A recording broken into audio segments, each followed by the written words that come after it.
Sunday evenings, 8 to 11 Eastern. Fire. How do you listen? www.feet2fire.com for more information.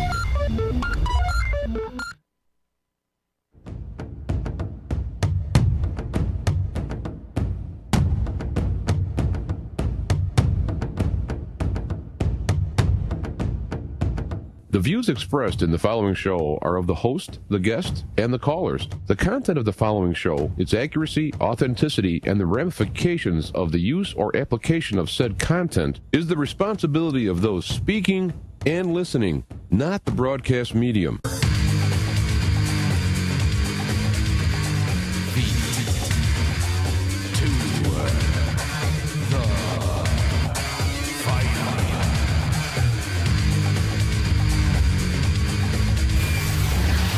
All right, pow, bang, and all that stuff. We are live, Feet to the Fire. I'm your host, James Arthur Jancik, the Black Knight of Talk Radio, doing kind of a live studio cam today instead of the green screen. I was working on some graphics for marketing and so on, and I just left the green off for this time. We'll put it back up next week, but here is what it looks like in the studio. The other side, you can't see it. I should have the cam going the other way. It's all full of lights and mic booms and whatnot, but there is, the rest of my sound studio, the speakers and whatnot on the other side. But there we are, Mac Live. Let me get these. I always like to check the sound out with the headset. Long-time radio guy, long-time music guy, and so like that there. We have some stuff for you today. We got news stories of the week to go through. But we have a guest today. I have had him on before, Mark Borcherding.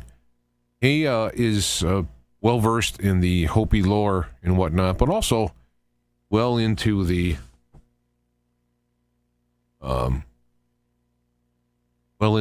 sun and magnetic fields, probably inspired from his work with the Hopi research and whatnot. But we've been talking about the magnetic field collapsing, or at least getting weaker, and what that means. And he sent me as many articles. We were talked for a while. Hopefully we'll be able to recreate our conversation, because I asked him a bunch of questions. And that's why I don't like to talk to anybody, because I ask him on the fly. And this way I could not end up not asking the question, because I already know it, and therefore I don't ask it. So I'll be here in probably closer to the second hour. I'll go through some things. We do have a new commentary from Less Visible, and we'll cap off tonight with that. Several items. So let me just get into the stuff. It is, by the way, September 3rd, 2017. Let's go to the webpage cam. I did put together, and this was, some people suggested it in the chat room. You know, I pay for everything here, and that's fine, because, I mean, I do the show, and I'm doing it for me, and I'm sharing what I find with others if they are so inclined.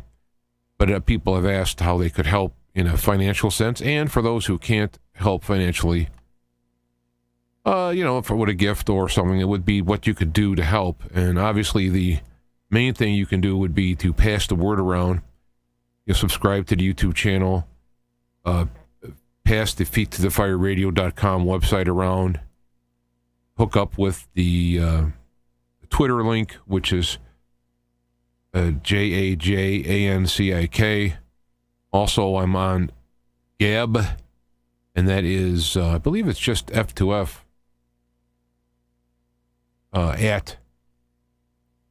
at F2F, I believe. I should know it's right on it's in the contact information, contact follow. We'll get that up. Various deals here. Main web. But yeah, just go to the contact follow. You can see all this stuff. Any kind of sharing of information always helps, because the more people will listen. It's funny. You can have something really good. If there's not enough listeners, no one will even try to listen to it. Oh, wait, there's only a few listeners here. I'm not going to listen to it. Oh, there's 1 million listeners here. Oh, I got to listen to it.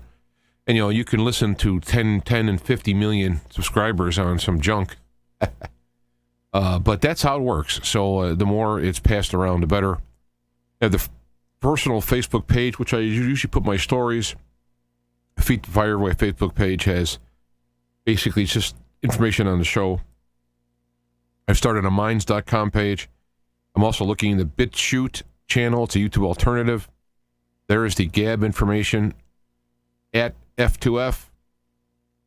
Twitter is at JANCIK. Your email would be james at feettothefireradio.com. Let's see. I do this. I do this as my own love of finding truth. So, I'm doing this. It's kind of I'm able to do this for my own self, and then I could share to others, and it seems to be fuels my finding it for my own self. But I do have some constraints right now because of my work, my business, which didn't do great last year. I'm working a lot of hours, and so I have less hours to do on here. So, my fantasy would be to have enough income to start taking some days off. I'm not doing it for 4 days a week, 5 days a week, but so that's what I'd like to do. I put together a Patreon site, and again, I requested a chat room. People said I should do that, and I did. And hello in the chat room. Omar is there, Darth Vader. The usuals are starting to pop up. So there's a link to the Patreon site. I have links to PayPal. You can communicate and/or send something, direct mail, PO box. But I also put up the crypto wallets, which would be the most ideal way to do things off the radar, so to speak. Ripple being the lowest, cheapest, I guess, way to do it. Litecoin is starting to go up. It's like $79 per coin. But of course, you can send fractions. Ethereum is about $350, and Bitcoin is almost hit 5,000 this week. But again, you can do fractional stuff. There is the QR codes and whatnot. So I thought I would just go through that real quick. Links are all on the website for those who are interested. There we go. So let me go to... let me see. I got all the stuff up here. Let's go to the Facebook feed. I think that would be... All right. So let me bring this up here. I put this link up. This is done by George Jetris. He has been on, I should say James Jetris. James Jetris. I'm looking at the thing here. He's been on a few times. We have video from him in our YouTube site and also on feettothefireradio.com. He has talked about this stuff. He has some warnings of 3 dangerous delusions about Korea, which I find to be very, very reasonable warnings. I think most people would even have these things by themselves. They had they would look into it. The issue. Oh, I'm not getting the actual article now. Interesting. Oh, here it is. I'm going to go through the delusions real fast. 1, all options, including military force, are on the table. Everyone knows there are no military options the U.S. could use against North Korea that would not result in disaster. The prospects that surgical strikes could take out a muscular-sounding term.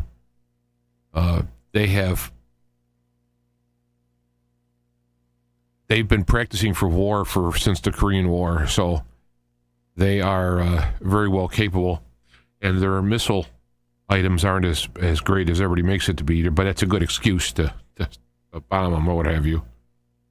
And, North Korea has probably the largest riches. Oops, wrong button. Where am I going? I lost where I was at now. Facebook. Right. North Korea has the largest deposit of rare earth minerals, I think even more than China. So that's probably the main idea behind it all. But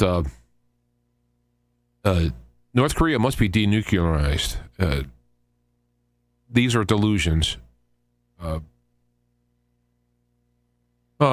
I mean, you can go through the article to go into details. And delusion number 3, if the U.S. presses China hard enough, Beijing will solve the problem. No. It's one of those things that you have to kind of ignore. The way I put it, ignore and act upon if they actually do something. Also want to bring up this article. I saw this article is being passed around on Facebook. It says, Common Core, 6th graders taught how to use a strap-on dildo. And something about it, I went to it and I said, let me look this out. And the article was on the webpage let me just go to the article on the webpage. Let me flip views here. It's on teaparty.org, and they're taking this directly from InfoWars. And when I went down to the link, which is a non-working link, I patched it in, and I got a page not found. So what I think is happening here is either the story was put on InfoWars and it turned out to be fake and we pulled it, or it never existed and it's a fake news story seeking legitimacy from alleging an InfoWars source, or being created to attack InfoWars by showing, see this is another fake news from InfoWars. So I put my comments on it and shared it, not to share the story as it is real. I'm sharing the story as it's being presented, perhaps as fake news. I guess it's believable in the world we are at, but also I want to bring choice to this. People talk about legalizing marijuana for medicinal purposes, or for that matter, for nutritional supplement purposes. Here is a video my sister sent that has. It's fantastic. If you watch the first video, you don't need to watch the whole. It's 30 minutes. You don't need to watch the whole video. If you want to get the information, I'd recommend it. But to get a feel of this guy who has this ecthesia dystonia. I mean, I'm probably messing that name up. Dystonia. And then he goes into the first video. He talks about what is wrong with the medicine on the market. And they don't even have the disease properly characterized. And then the next video is amazing. Individuals gave him some cannabis through some kind of a delivery pipe system that they made that concentrated. It cools it. It's not hot.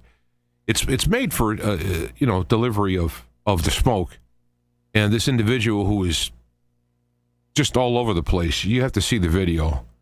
I don't like playing YouTube videos on the screen because sometimes there's problems with it. I don't think there'd be a problem with this one, but I'd recommend taking the time. It's on my Facebook. I'll put the links below, of course. And you could see what happens to this guy and how he takes, I think it was like 5 inhalings of this dispenser, and already it started to stop his uncontrollable muscle moving. And then he had a calm conversation after full medicinal effect. I tried to pass this along to President Trump as well as Jeff Sessions to get off this obsession of Jeff's to go after marijuana users. It's ridiculous.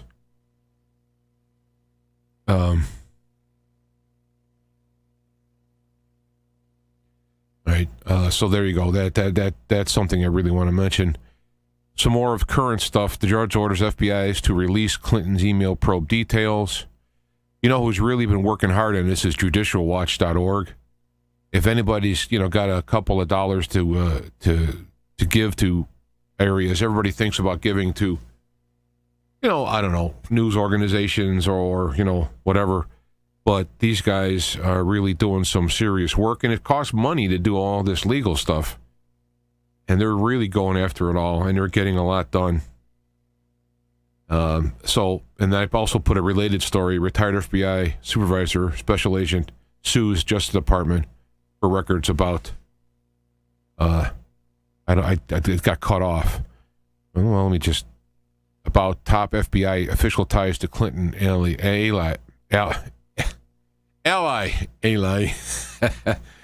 He also is doing more lawsuits, so that's good. this is for the local people around Illinois, though you can look, they're going across the nation. I love these guys. She has a hurdy-gurdy, and he has guitar, and they sing basically like ship songs.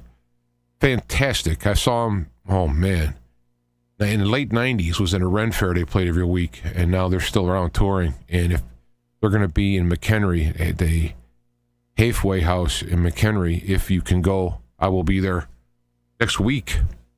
And if you live outside that, you can click on this stuff, and I'll tell you, they're going to be going through the country. They usually play like ship festivals in Europe and in the Great Lakes and on the East Coast.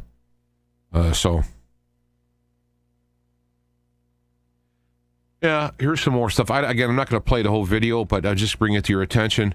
They got CNN going in and rescuing people, and they showed a guy with short pants, and then all of a sudden he's got long pants on, so they're editing it, casting a lot of doubt on if he actually really did anything on it.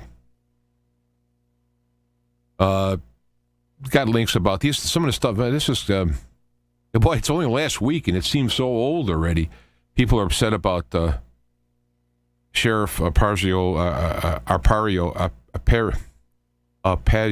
See, I'm not going to be able to say it now. Sheriff Joe. I'm glad I'm not on the radio doing announcing or TV or whatever. FBI denies FOIA request for Hillary due to lack of public interest, and that picture shows the interest in Trump versus her. So there's plenty of interest. They're just trying to get out of it. And this is where the lawsuits are coming from. Going chronologically backward. So when we get up to this article, suing for the email release, that's as a result of that item. Again, this is a guy who was chased, beaten, and sprayed by the left mob, and then arrested by the police. This whole Berkeley thing, I got to tell you, it really opened up a ball of wax. Let me look to see what these other... Yeah, see, a lot of my articles here, I'll put these links down at the bottom to look at. I have to do with this Berkeley thing. It really opened up the eyes of a lot of people. We're trying to get to some of the...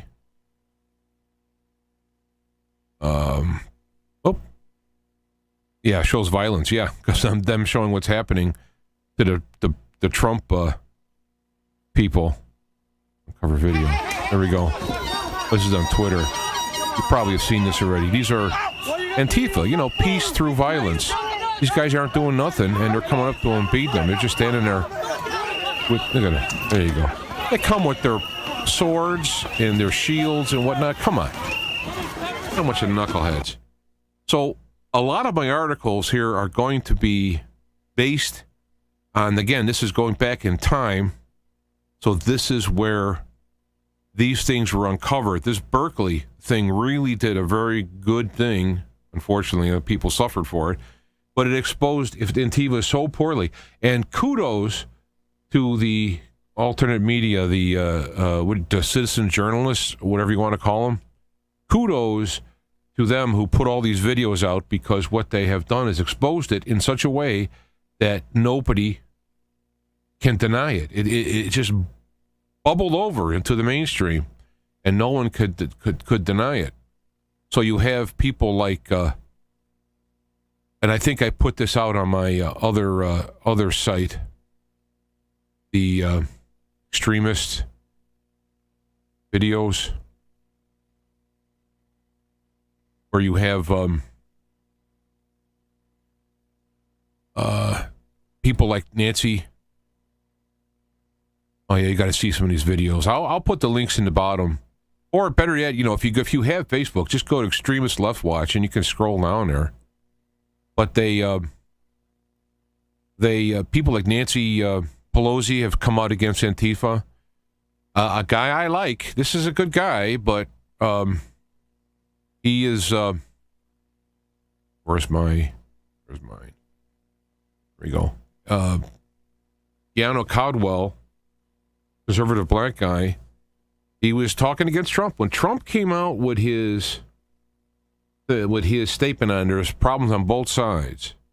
When he said that, everyone jumped on him. Racist, because he was pointing out that Antifa and Black Lives Matter But he also called out Antifa later on, a day later, or a couple days later at a rally he had. He called out Antifa. And then when Berkeley came around, there wasn't any neo-Nazis and white supremacists to blame. It was a very small turnout of people protesting for free speech, and they were greatly outnumbered by these guys. And just came down and beat them all up. And all the videos that were recorded by the citizen journalists, and God bless them, with their cell phones, they put it all out there, and they could not deny it anymore. Trump was absolutely correct.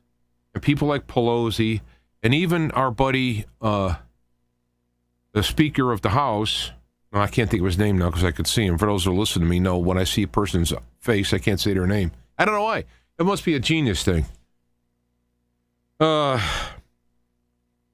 Anyway, it'll come to me when I stop seeing him.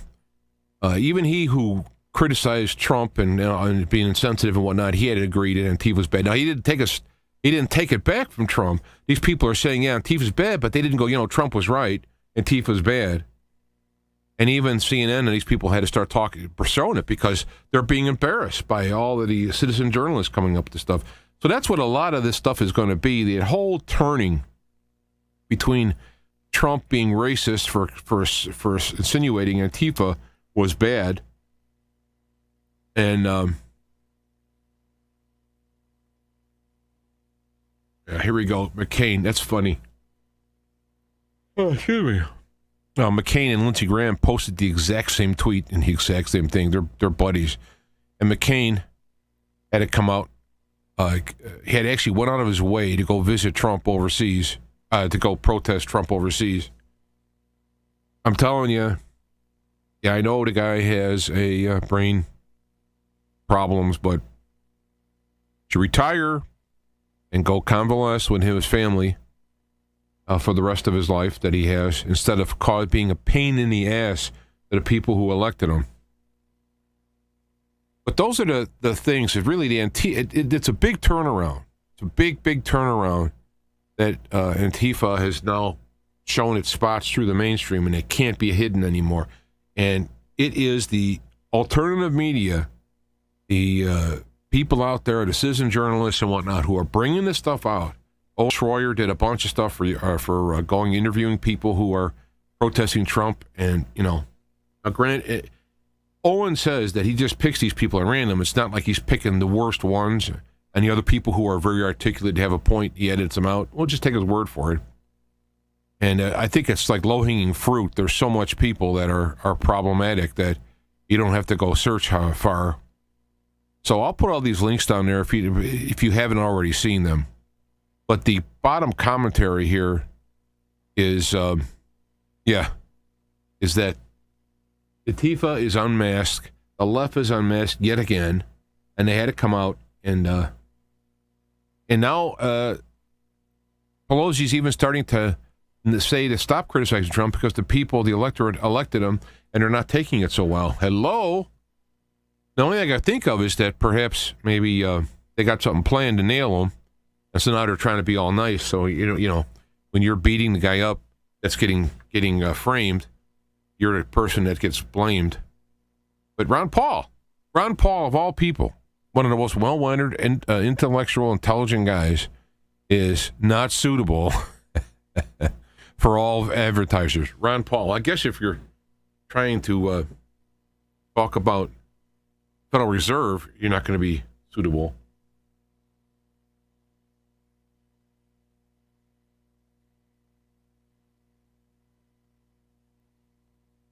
Oh, I love water.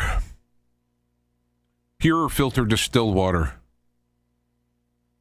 Anyway, there's the Ron Paul deal being censored by YouTube. I have not been censored that I'm aware of. If anybody knows that, let me know, because I'm probably not high enough up on the totem pole to be noticed. I've noticed just a little bit. Here's another compare and contrast activism. There's Dr. Martin Luther King. Showed his face, preached nonviolence, loved America, willing to die for his beliefs. Here's the terrorism. Hide their face, preach violence, hate America, want others to die for their beliefs. So, all right, I think we made it to that. And let me go to the other feed. This probably won't show as well.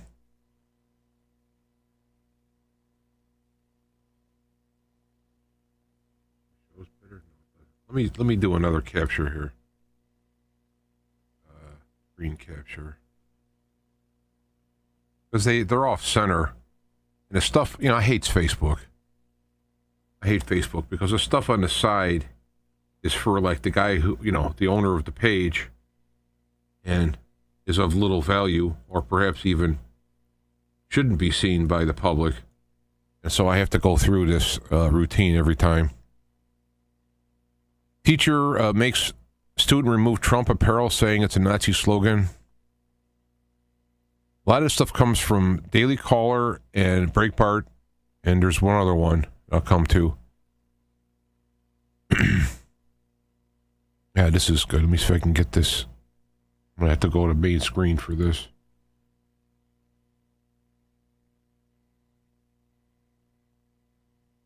Salon article, December 22nd, 2015. White men must be stopped. The very future of mankind depends on it. And here we are, September 2nd, 2017. Time to give up on identity politics. It's dragging down the progressive agenda. Well, guess who started it? You guys. As we would say in Chicagoese.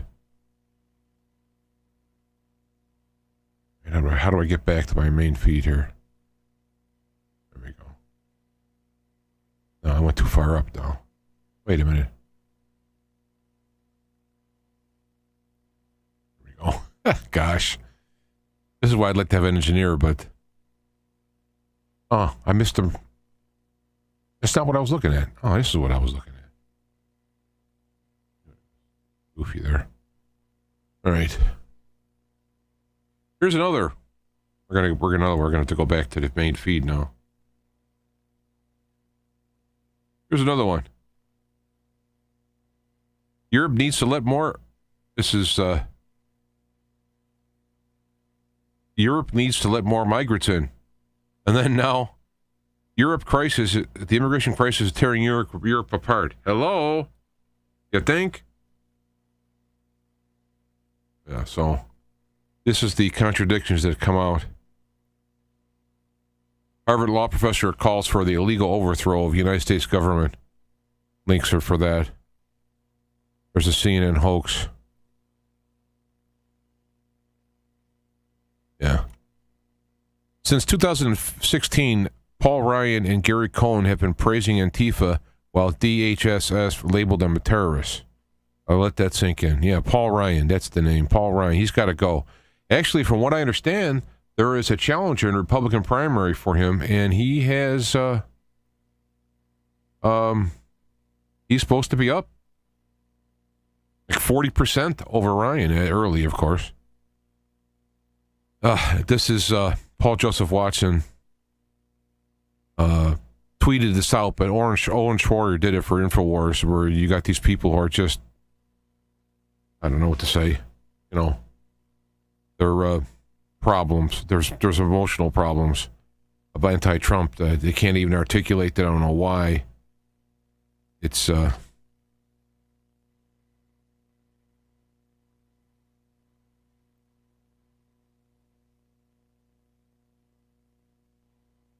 yeah, this is the article here. There's the guy there. He asked him. I must have it. I must have. He must have did a video using Owen Schroyer's raw footage.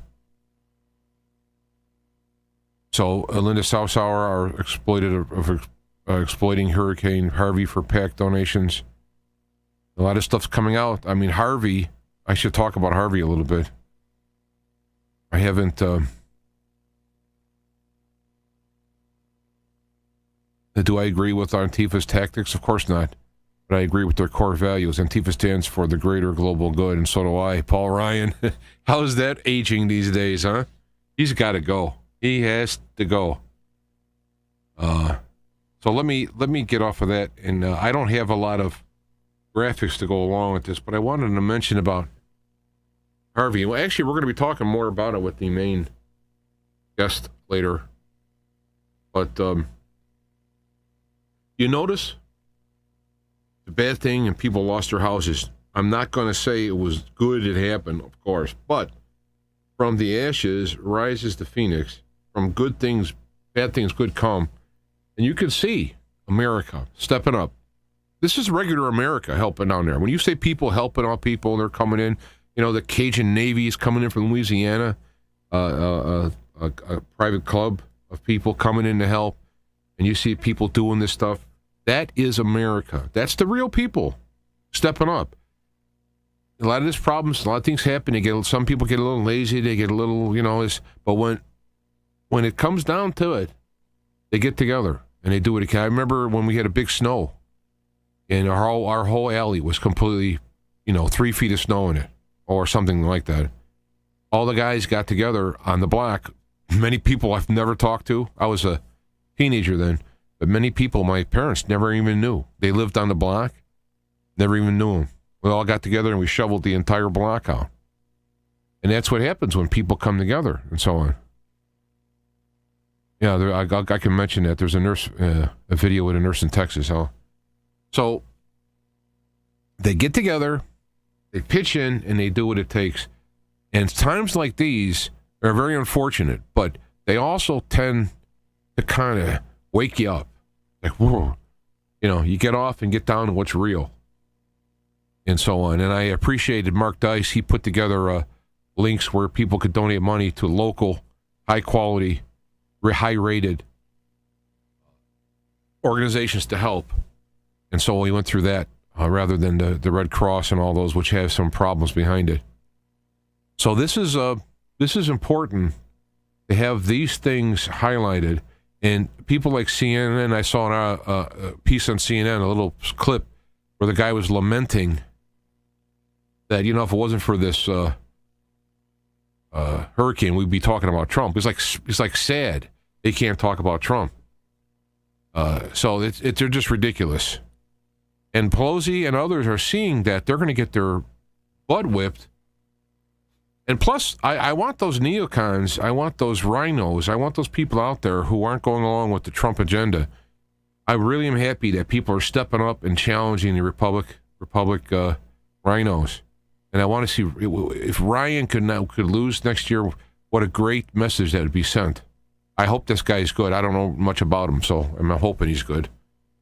That way they can get out. Yeah, the tired soul in the chat room says that's not the America the MSM wants us to see, and that's not the America that he wants. They want the world to see. And it's funny, being in the position with this show, I've talked to people around the world, and there is a sense throughout history of kind of a respect for America as being something like this. They would come in and help other countries too, and so on. And this whole neocon fighting agenda and all this junk that's going on is really tarnishing all that. And I hope that this stuff gets turned around. The nurse in Texas. Now, I saw that. The thing is, I don't understand why she was arrested. Maybe in the September contact, I saw the video. The lady they wanted her to take blood from an unconscious person. She would not do it because she was unconscious, and then she was arrested. That's all I know. Now, why she wouldn't take blood from an unconscious person, I don't understand. Maybe that's protocol. You don't do that. And maybe that blood was I don't know. What was it for? Was it for DUI or something? Or why did they want the blood? Maybe somebody can help me out with that in the chat room, because I just know what happened. I don't know what allegedly the reason is. I mean, to me, it's like ridiculous that you would physically arrest her and take her away because she wouldn't take blood from the person. I mean, what were they alleging the person did that they needed that blood? So maybe that'll come through in the chat room. And I think the principles here is that for those who have been into end time scenarios, those who have followed idea of plagues and the bowls and all the trumpet sounding and all this, in a more literal sense, my take on the why that these things are happening. Let's say that Revelation and whatnot is a metaphor talking about what will happen. And when they talk about these bowls of judgment, the people who have wrote it down, or how they perceived it, or how they were even told how to write it down, they mention it in terms of God's judgment. I'd like to rephrase that. I don't think God enters space-time and brings about judgment, because God created the world and the whole system, the whole clockwork universe, and said it was good. It means it was good, functional. It would do the job over time. And I think God usually doesn't step into space-time and do much. Probably does it because of people praying for requests, that he doesn't have to do it. There is a good purpose coming, but he will lighten the burden on those people who do ask. But I do think that the purpose of these items that are coming just because of the time that we're in the physical evolution or growth, aging of the world and universe, the times and epochs, is that what we're in right now, it started, and I think with Trump's victory was, and it's not personal to Trump, it's the Trump's victory is kind of like a manifestation of this. We're in a time of the revealing, and we're a time when we allow people to repent, to change their course to redemption, to be able to be redeemed from their former ideas, to turn a corner, to start a new life, to do the right thing. And there will be consequences for it. When we use the word judgment, it's not like I see God setting up there going, okay, you deserve this and you deserve that. I think, and even when forgive us our trespasses, we forgive those who trespass against us, I think the formula that's in there is that this system we're in is like a big mechanism, and that if you do what is, quote, good, love, help one another, forgive, don't harm anybody, the 10 Commandments, all that stuff, if you do that, you resonate positively with the mechanism, the universe. I want to use the term like Matrix, but then that's being used in a negative context with the movie Matrix. But if you do those kind of things, you resonate in that netting. Matrix isn't a great word to describe it if you can forget about the movie. If you resonate within there, that has an effect on the universe itself and the things around it. And if you are negative, it also has an effect on the universe and things around it. And it's kind of like if you were to throw out a ball, it hits the wall and comes back and hits you. It's kind of like a reflective reactive system that we have here. And when these things are done, there's a result. Now, over time, I think the results were retarded. And let me say this, if you look at some of the ancient writings, it talks about God removing the spirit or releasing the four winds, and you got these types of things. I think that the system was retarded in its instant reaction to what someone does. Instant karma, as people say. There was a buffer where in that buffer you can do stuff that would be harmful, and there is time for you to make amends and undo that. And what we're going into a time now where that buffer is shrinking. So you're seeing things happening on a scale. I mean, look what 2 weeks ago, Trump was a racist talking about Antifa, and now Antifa's the bad guy, as they should be. But the truth has been revealed. Now, it took people taking video and doing things. I mean, it took effort for people to do this. Yeah, I understand, and that's good. But the point is, the mechanism seems to be there, whether it be technologically helped in terms of videos and whatnot. And as we do these things,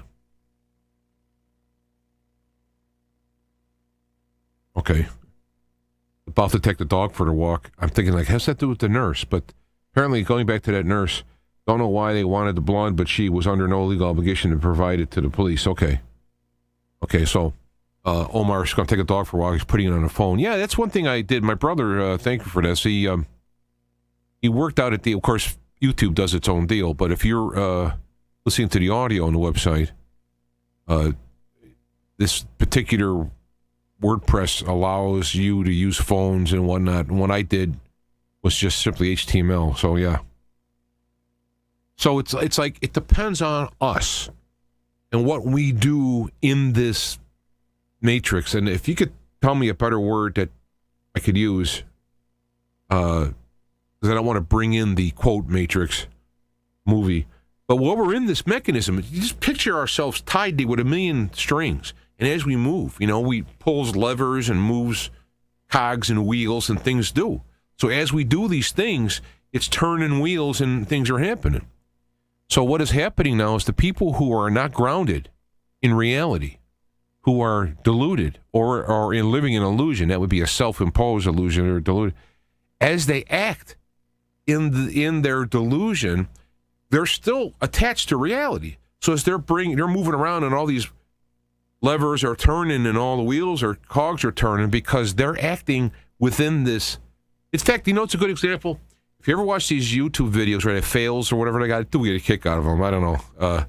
Not exactly high intellectual viewing, but maybe I give my brain a rest when I see this. But one of the things they show is they got a person with virtual reality on, and they're moving around with the sticks, the little controllers, and they're in the reality, and all of a sudden turn around, and they end up whacking the guy next to them who's standing there.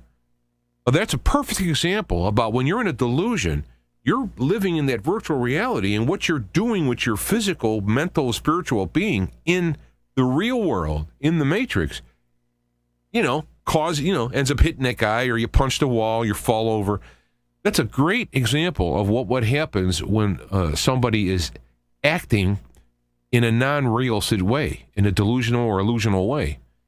And there's consequences for that. And what I'm saying is that this buffer is evaporating or shrinking, and that people are doing things, and they're going to get serious consequences for what they're doing. And if you're doing evil stuff, and let's say a lot of these Antifa people are deluded, okay?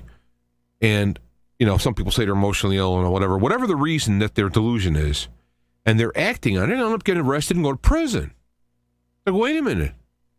No, I'm a good guy here. I'm doing this for good. No, you're not. And then, of course, there's people who are the evil ones who want to do it, and they like doing it, and they're using the excuse or just like to crack some heads or whatever.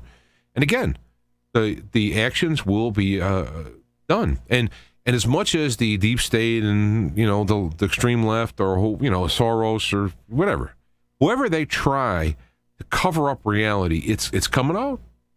There is a system in place, whether it be in the divine clockwork turning, which and/or includes our citizen journalism and whatnot, whatever it is, or all of it above, what's happening is that they're not getting away with it.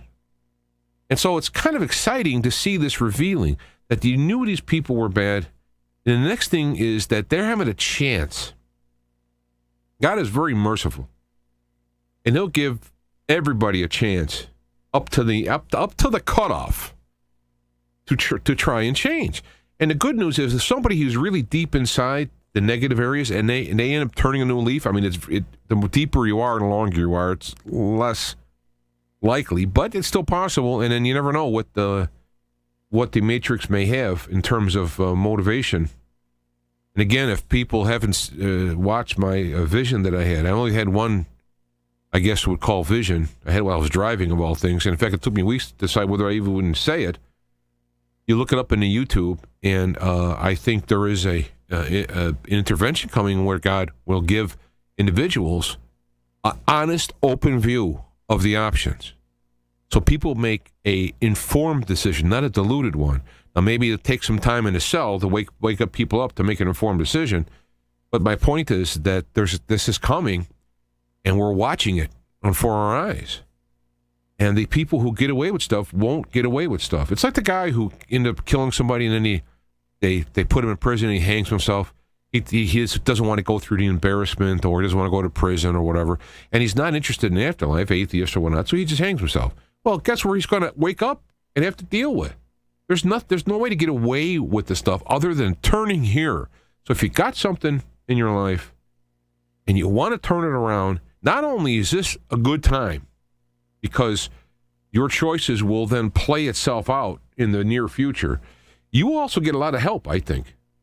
Because God wants everybody to kind of like do it. So I think there's energy to reveal stuff to you, to go, hey, here's the deal. There's energy to help you to make the turnaround.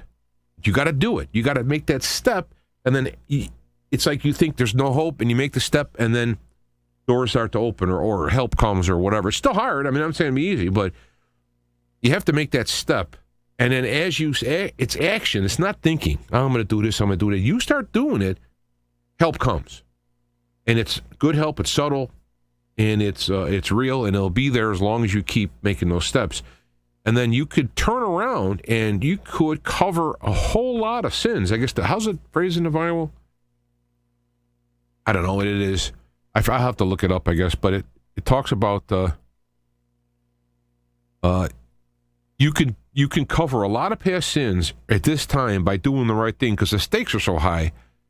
And somebody coming clean and bringing out some information on some of the wrongdoers in government and in the world system right now would be very powerful at this time, and they could cover for a lot of stuff that they did or didn't do in their past. And I'm not saying it's weight in the scale. I mean, there is grace because God didn't have to do anything. There's always grace involved. God allows you the grace and the power and the grace to do these things. And so I'm not saying that it's, because there's always this argument amongst evangelicals of earning your salvation or salvation by grace, lest you boast. And it's always, all of it's grace. If you've tripped once and fell and hit your head and didn't have serious injury, grace. Even if it's in the construction of the thing you hit and the bone that you happen to hit a certain way, it's all grace. So, I mean, I don't want to, I want that to be set up front, but it is now. Today is now the day of salvation. In the past, it always was too, but now it's like, we're like in, it's like we've read the script, you've looked at it, and now the cameras are on and it's action, and now we're broadcast live into reality. This is where we're at right now. So when this stuff happens in the world, and people are stepping up and helping, great energy, great levers and cogs are turning. These people are helping people out in there, and in Houston, great levers are turning, and the matrix all turning for good stuff.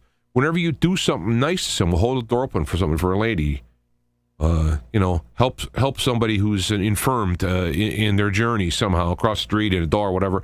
When you have that compassion for another human, an animal, anything, and you help them, that sends out energy into this, and the cogs start turning. Okay, there's help, there's love, there's compassion, and it goes out into the world and starts turning stuff. And so when this stuff happens, it sends out this energy into the world, and it's multiplied by the gears and whatnot. And so this is how this is why I would look at things, and if anybody in their life has some deep little art secret or whatever that they've had or something, it doesn't mean you got to stand up on top of a podium and tell people or what have you. It's the idea of coming clean with God and change. Because God, what's cool about God? God is your ultimate friend. God is your ultimate, like, defense attorney, your counselor, your financial advisor, your physical trainer. He's all these things while also being judge. And he is geared toward you and your highest, best good and those around you. And if you come to God and say, like, look, God, I've been around in a while. I'm here now. Let's work out. God's like, great, wonderful. Doesn't go like, well, you haven't been around in a while, so I don't want you to suffer for a while before I come in and help you. No. Great example, Peter walking on the water, right? God bless Peter, He says, hey, if this is you, really, Lord, you can bid me to walk out on the water and I'll walk. He has faith. He walks on the water in faith. Then he sees the water around, and goes, holy cow, I'm walking on water. The storm, he started to lose faith and he sinks. And he cries out to Jesus for him to be saved. And I like the text. It says, immediately he reached out and touched him. He didn't go like, hey, you didn't have faith in me, Peter? Maybe I'll let you stew around in the water for a while so that you can, get it together. No, immediately. And that's a great example of how God works. So it's amazing times now. You got to keep from being negative. Everything is negative out there. The world, the negative matrix is throwing all kinds of negative out there. Everything. You're going to try. I mean, it just was setting up today. And I was getting all mad. I'm tripping on wires. I'm checking on them and going, ah, God darn it, blah, blah, blah, blah, blah, son of a. And I'm going like, there's an example. Keep being in the negative, because the negative side, devil, demons, whatever you want to call it, all those people know, hey, their time is nigh. And if they can keep the people down from being awakened and loving and helping, and, here's these mechanisms now, the gears are shifting so that when you do these little acts of love and all this stuff, it's multiplied. So they have to kick it up, turn it up. And so it's you got to try and get through these times, because you're going to have stuff thrown at you, especially if you have any positive love in your heart. You're walking around. I got the camera set up outside so that people can see the Trump. I wonder if I think I can do this real quick without knocking myself off the air, which wouldn't be the first time. Just for the hell of it. Oh, I can do this. Yeah, see, I think you can see that. Let me go to the webpage. Yeah, you could. Well, let me turn on the main picture. There you go. Oops, hit the wrong button again. Bing. All right, there you go. I've got my camera up there. You can see my little Trump flag. But you see those little bugs going across there? This is what got me thinking of it. It's like those little bugs go across, they trigger. You see the little red dot in the corner. Those little bugs go across and trigger an emotion sensor. And that's what made me think of this. Let me close this out now. Yeah. And I think that's what happens, is when these little negative things happen, they kind of trigger the negative to come, and then the negative starts pulling these levers, and so on. And so I think this is why a lot of stuff's happening individually to people. So if you're going through your life and things are, I just can't get a break or whatever, I think a lot of that has to do with these things. So and that's why I really want Trump and company to avoid going into North Korea, because if it's all about this whole kind of karmic thing, North Korea shoots a missile and hits Japanese water. They shot the missile, and maybe you'll take steps at that point. If you go in preemptively, see, that's karmically preemptively is not a good thing. It happens. We have weapons that are so powerful that one hit could take out hundreds of thousands of people. So I understand that. And if somebody's waving around this weapon, you want to knock it out before they use it. I understand that whole kind of thing, but I also think there is a situation. Zinni just said he missed a show. No, we got a whole other hour. It's a 2-hour show today. I got a guest we're going to be talking about a really fascinating subject about the sun minimum coming up. So we got more to go. Ouch. Of course, you can always listen to the archive, but this is why I think it's so important that we don't jump into it. I mean, I really don't want to do it. Oh, one of the reasons I voted for Trump was not to get into war. War, Obamacare, and taxes are my main three, and actually all those things haven't been done yet. But it's done a lot of other stuff. So I'm about done here. We're going to have Mark come in a couple of minutes.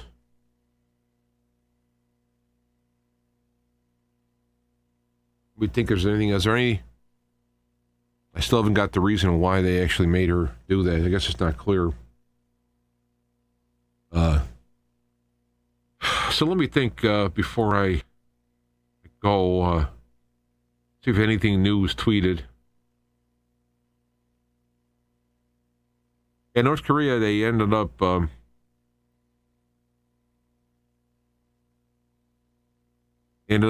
apparently testing a hydrogen bomb, which is faster than normal, which is not good. Of course, I mean, I guess it's their country and they can blow up hydrogen bombs all over the place if they want to. It's not going out of the country. It might be that they're trying to go the U.S. into doing something preemptively, which would, again, you would lose that kind of a karmic / political high ground. So, don't really know.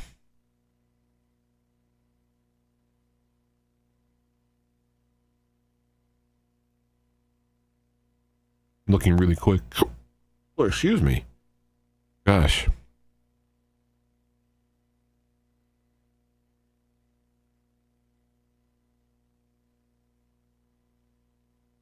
All right, I don't want to sit here and so let me. Oh, you know what?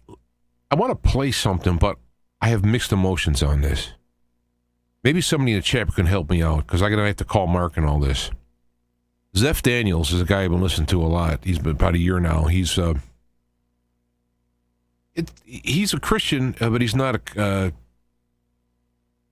Can't explain it. I'd rather if you just listen to him and check him out. He's a Christian, but he's not your typical everyday Christian, and he's a musician. And he put together a video, audio, and I want to play it, but I want people to pray while playing it.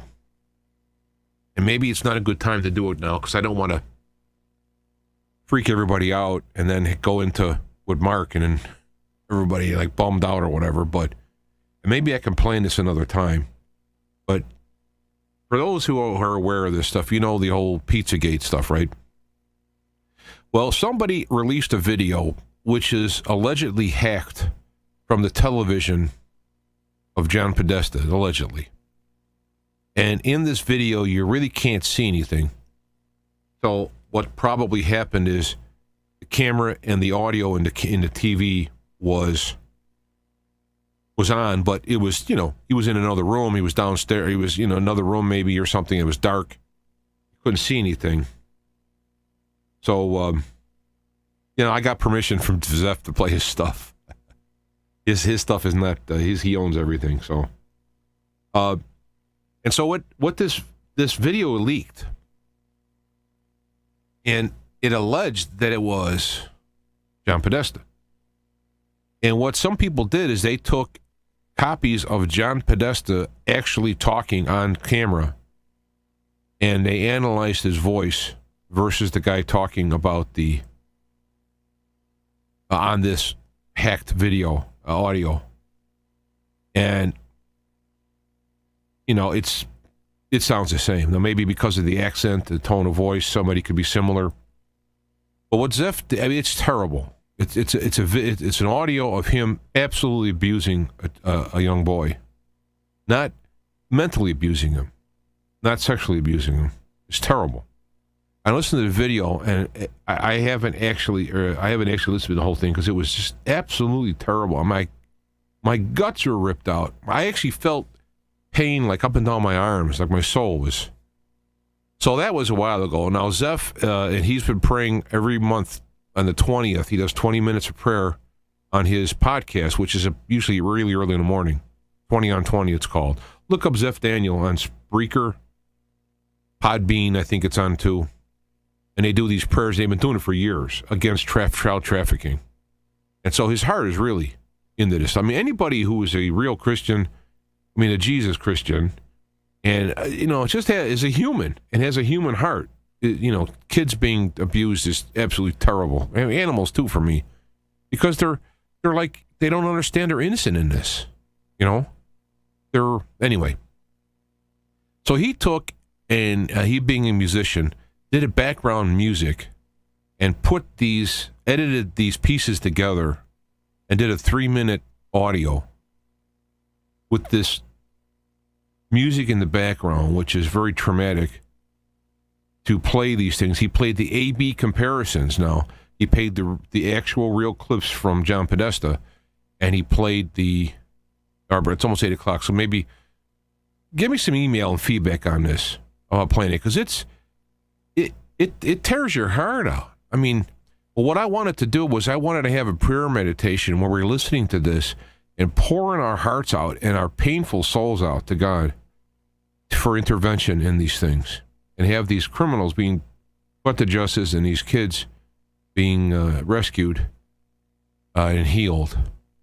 And I wanted to use his 3-minute song in the background because, and no words, just us praying, crying out to God. I mean, because I think the fervent prayer of a righteous person, and I don't mean righteous meaning perfect, I mean someone who is compassionate, loving human being, God-fearing, God-loving human being, whatever, crying out in utter pain and sorrow for the affliction of others is very powerful. Talk about those levers and cogs turning in the universe. So I want to do that, and maybe we'll do it next week because I want to call this week. I think that'll be a good thing. But people, send me some feedback on this to let me know how you think about this, because I want to do this, but I also don't want to chase everyone away, and I don't want to bum everybody out. I don't want to have people freaking out, because when you listen to this stuff, it's terrible. I'm telling you, it's terrible. And the only way I haven't even listened to the whole full track from Sept, because it's terrible. But I really think that if people listen to the horror in this, they feel that horror and they cry out to God, it's very powerful.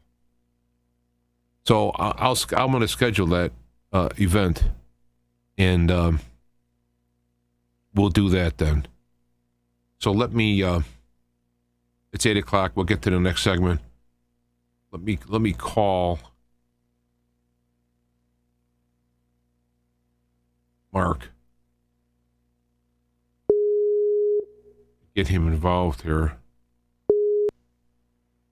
Hello. Yeah, Mark, I want to mention we're on the air live here because I don't have an engineer. So don't go into some kind of a tirade or give out your bank numbers. Can you hear me good? Yeah, I can hear you fine. I can turn you up a little. My microphone lost this little spongy thing, so I had to try to put it to the side so I don't get a lot of breath noise or something. Yeah, that's good. The breaths is a problem, and I'll let you know if it happens, because it does really. But so far, it sounds good. Let me go to the. Where am I now? James and Skype. There we go. Mark Borcherding is been on the show several times, and he also knows that I'm an idiot when it comes to reading names, so he's not going to get offended.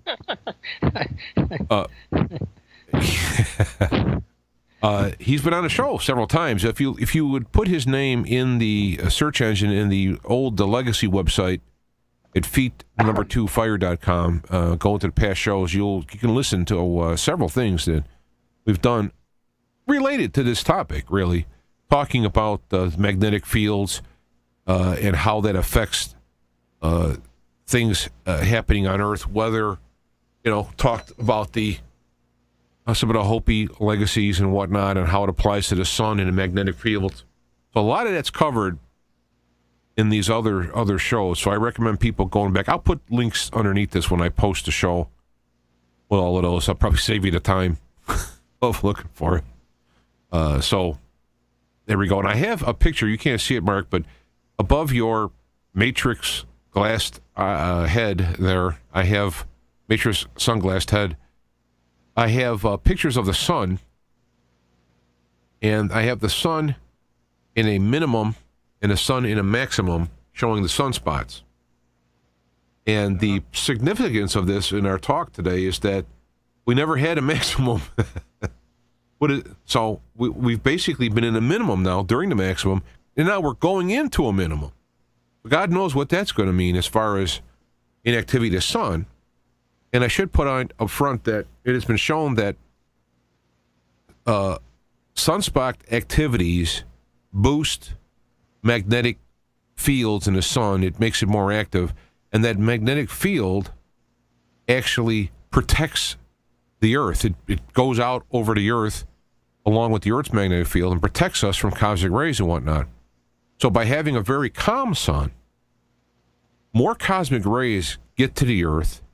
It's also been shown that cosmic rays help create clouds. You have more cloud cover in times when there's more cosmic rays. Therefore, you have more rain. And the other options, and we're going to get all into this. I'm just giving a quick thumbnail. When more cosmic rays hit the ground in the Earth that don't get screened out by the sun, magnetic, then it affects biological functions, whether it be DNA, cancer, or what have you. Of course, so there's a lot of things going on with a very quiet sun. Everybody kind of looks at the active sun as problematic because you can get hit by a flare, coming in and so on. But the quiet sun has some more subtle and more deadly consequences with weather and radiation. So that's kind of where we're going to be here tonight. How's that for an opening? Sounds good, James. Let me go to Mark's. But you were on such a roll before. I was watching, I don't know, about 30 minutes or so of your previous hour. I missed part of it, but I caught the last. You were on such a roll, I thought about just canceling and let you keep talking. No, well, I mean, that's good. I'm glad to resonate. Yeah, that's great. That's my goal, to resonate. But, it's important what you bring up. And I called you the other day. And let me do something here. I don't have your picture up here. Oops, we're gonna see Inside Baseball here as I go it and drag your picture and put it in over here. All right. That's I'm a little embarrassed by sometimes when I do that stuff, but people seem to get a kick out of it. So it's great to see you how you do stuff and all that. So I don't mind it much. And we had a talk on the phone. I called you up actually about the eclipse. And I was kind of waiting to hear this big Hopi / whatever about the eclipse. And you were like, no big deal. I'm like, well, what? But then you got into what we're going to be talking about, which greatly interesting. So as I kind of did a thumbnail, would you like to go in and start talking about, how retarded or relaxed has our solar maximum been compared to times past, and what type of effects that would have? Well, yeah, you covered it pretty well just in the simple things of when our sun, there's no sunspots and we go into what's a minimum, or what we're probably looking at is a grand solar minimum. So we have good cycle data on this in the past, and we can go into what we would call a Dalton minimum, which would be maybe the best case scenario where we don't get whacked too badly. And that occurred back around, I think, 1812 or so. And that's when we had an earthquake, several earthquakes in the New Madrid area I think it was in December. And the Mississippi River actually went backwards. And there weren't a whole lot of people back then around the area to have too many problems. But so what caused the level of water in the Mississippi was low enough so that it came in from the ocean? Is that what that would cause that? Well, I'm not sure what caused it. I think it may have one of the earthquakes and stuff. There's things that, if I remember right, it seemed to uplift part of it. So it may have physically lifted up partially. It may have been a combination of several factors that did it. So, but I think it was one of the earthquakes that seemed to be connected to that. Probably John Casey's book, his new book, Upheaval, might talk about that, or you could just do a search on the internet on the Dalton minimum, Dalton, and just, on earthquake and Mississippi backwards, and probably someone has all the details on that. And this happened during a similar lull in sun activity. It was it's a 208 year, I believe, cycle that hit on the Dalton minimum. There's another cycle that's about around 400 year cycle, and it's the one that was involved with the Maunder minimum. Now, the Maunder minimum was worse, and it was also connected in part of what they called the mini ice age that ran from, there's different debates on when it started and ended, but somewhere, say, around late 1400s, early 1500s, up to 1700s or so. And it was worse, and there were pretty big food shortages. Things, like the rivers, like the Thames and stuff, froze, and there was a lot of crop loss. Now, even with the Dalton minimum, we could be looking at potentially a 30 to 50% loss of crops worldwide, even just with the Dalton 208-year cycle. And we're seeing crop losses right now. I think in May, I believe we took about a 30% loss of the U.S. wheat crop. I don't know what Canada's percentages are. I know Australia just took a big hit that was probably around 30% or more. And we're taking other crop losses as well. So we're taking, even right now, we're starting to take fairly good size. And the hurricane down in Texas wiped out a lot of crops too. And let me stop here for a second. I did find the minor minimum in WikiLeaks, Wikipedia, and in there they do have a 400-year spread of sunspot observation, and it shows the minor minimum way down there.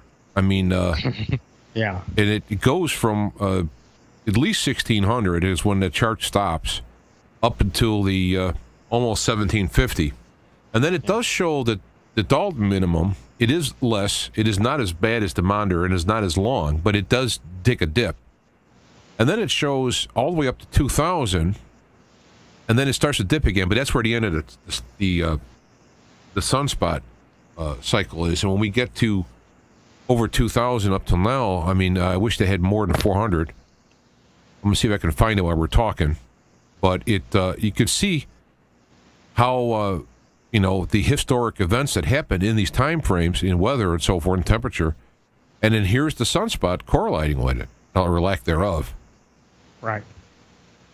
Yeah, because the sunspots, like you said, the sunspots are sun activity, and they're magnetic loops and magnetic field crossings and reversals on the sun that create a bunch of particles and solar wind and stuff, and that pushes out and creates a protection from cosmic radiation. So right now we're seeing our magnetic fields on Earth go down. We're also going into a grand minimum where the sun activity may drop substantially, so there's two shields going down at the same time. So our radiation will be increasing quite a bit, which will increase the precipitation, clouds, like you said, hit us DNA, it'll ionize our bodies, it'll affect the fertility rates, and all kinds of stuff that can happen. Just it depends on how it hits you. It can actually cause some positive changes within someone too. Not all of it's bad, but they are tied to the sunspot cycles, and those are 11. They range anywhere from small sunspot cycles from 7.5 years all the way up to 17.5 years, somewhere in there, with the average being about 11 years. And that, so if you took a calculation, you look when Katrina hit, right? It's back, 2005, right? And you look, Katrina hit during a minimum. Then we went into a maximum that wasn't a real big maximum. Now we're back into a minimum heading into a grand minimum. So we're starting to see the hurricanes pick up again in strength in the next. Yeah, I wanted to mention that there's been some correlation. They mentioned a bunch of hurricanes that actually hit on the August 29th over the years, and they have this spacing, which kind of correlates. Like the last major earthquake or hurricane wasn't for about 11 or 12 years, which would put it back to the last minimum, right? Which was pretty small at that time, And so if you go back to the earlier ones, you have more activity. But I remember the last cycle when it was at the minimum, and it was really low. They said like the sun is like went to sleep, and then they talked about going to the maximum, and it never happened. Maximum never happened. I mean, there wasn't a maximum. It had one, you had like a spot, So now we're back going down to the minimum again. Right. So there's another thing that correlates though with the sunspots and these minimums, and the food crop loss, and that is civilizations come to their knees in terms of the leaders and the governments. If you look in the charting of history, you'll see every time one of these minimums happen, and like China's pretty easy to see, their emperor's gone. So these minimums tend to bring down leaders and governments. I'm looking, Correlates pretty strongly. I have a chart here. We're going to go to it here for the people. If people are watching in HD, you'll be able to see the chart better. I think I broadcast in HD, but at least in the archives you'll be able to see it. It's a composite. Yeah, this is a link you sent me at climatedepot.com. It shows a composite. If you're looking at the graph, the blue is a mean average of the last 23 cycles. And you have the red is the current solar cycle. And the black is another similar solar cycle that we had, cycle 5. And you can see that in the blue, in the average, when it gets up to the peak, you can see the red started to go up and then back down. And the same thing with this other black one, which is a similar year. You miss the peak altogether, and then you'll see it goes down to low. And so, like, we're already way below where we should be at this moment on an average, and we're not even to the bottom yet. So, right. We'll probably start to see, since we're already seeing fairly decent-sized crop losses and things happening now, most of the people believe that by 2018 and 19, we're going to see substantial crop losses. We'll notice it at the supermarket there, I believe. Now, John Casey, he's the one that I think he's kind of hoping will go into adult minimum 208 year.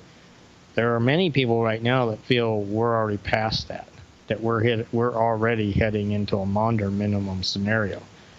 And a Maunder minimum scenario, as difficult as it might be, if we went into a situation where our magnetic fields completely collapsed and reversed, that would take things to beyond Maunder problems.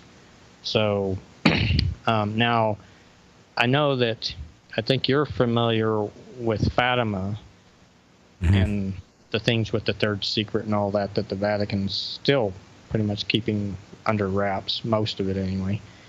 But one of the things that if people go back and look at, when Fatima occurred, the last apparition on October 13th, 1917, the children had almost begged the Virgin Mary to give some kind of miracle or proof that they were telling truth, because they were going through hell. Even their own parents were giving them beatings, in Lucia's case. So on that particular apparition on October 13th, 1917, if you look up something called the Miracle of the Sun. Now, the sun did all kinds of things that day. It moved around the sky, colors were whirling off of it. The sun, they said, was dancing in the sky, spinning around, moving around. But one of the things that amazed the peasants, the farmers, the most was they said you could look at it. It wouldn't burn up your eyes. Well, think about, what does that mean? That means the sun was dim, right? Or in a minimum. So I think that I tell people, I think that miracle sun, it wasn't just a miracle, it was actually a visual representation of part of the actual third secret of Fatima. And now we are going into potentially a grand solar minimum, maybe even a magnetic field reversal, which I believe is all part of the third secret. Here's pictures. I do have some pictures of the miracle of the sun, and these are the crowds that were watching it. They're all looking up at the sun. It's, of course, black and white photos, and they don't have any pictures of the sun. But, I mean, even during a minimum, I find it odd that you could look at the sun? I mean, I don't think you could. I don't think you would be out there doing it. No, probably not a good idea. But it's the symbolism behind it is what I'm talking about. And not only that, but one of the other things that happened was it had been raining. They were standing in mud, and it was all dry afterwards. Now, someone did some analysis, I think different physicists and such and scientists, and they said, well, in order to dry all that mud in the Cova de Ria, that little valley or mini valley or whatever you want to call it, to dry it that fast, it would have incinerated the people.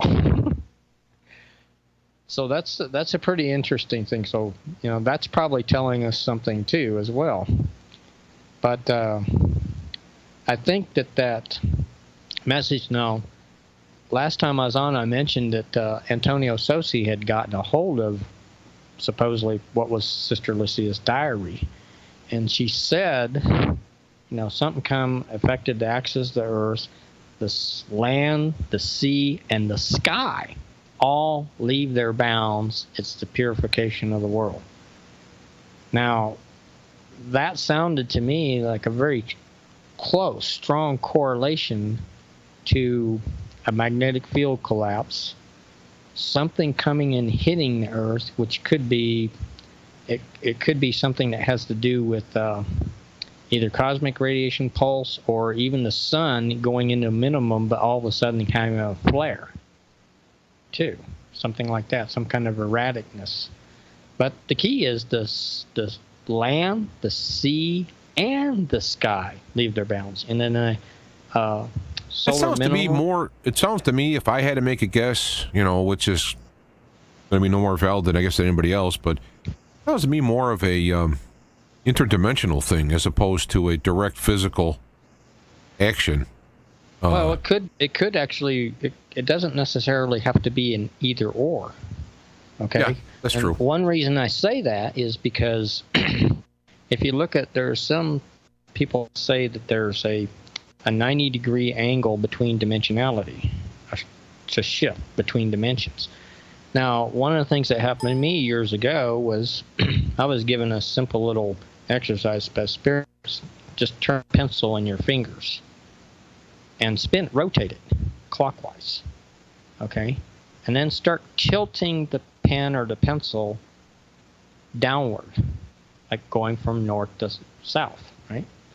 Well, what you'll notice is once you get to the 90-degree point, and you're just a little bit past 90, your pencil that you're twirling in your fingers, even though you're moving it the same, is now going counterclockwise, the opposite direction. It reversed. So there's an indication of a magnetic field reversal and a 90-degree angle movement through that 90 degrees and the 90-degree relationship between dimensionality. See what I'm saying? It's not an either or. It can be both.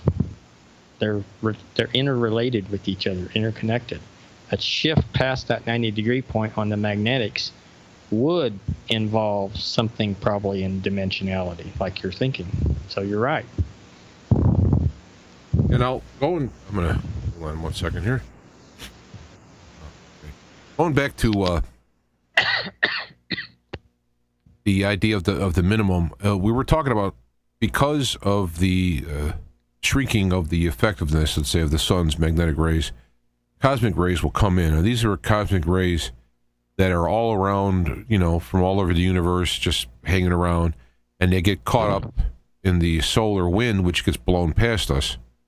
Yeah. And with the magnetic shrinking, these cosmic rays will come to the Earth. Now, one of the things it does, it makes more clouds, therefore we have more rain, you can have more floods. You can also affect life by having plants. For example, crops will fail because they'll get cooked by cosmic rays. They'll have floods and drought, from the various cloud formations. But it also opens us open for a cosmic event that if there is some type of nova supernova that happens to be, in the neighborhood, that sends a whole boatload of cosmic rays.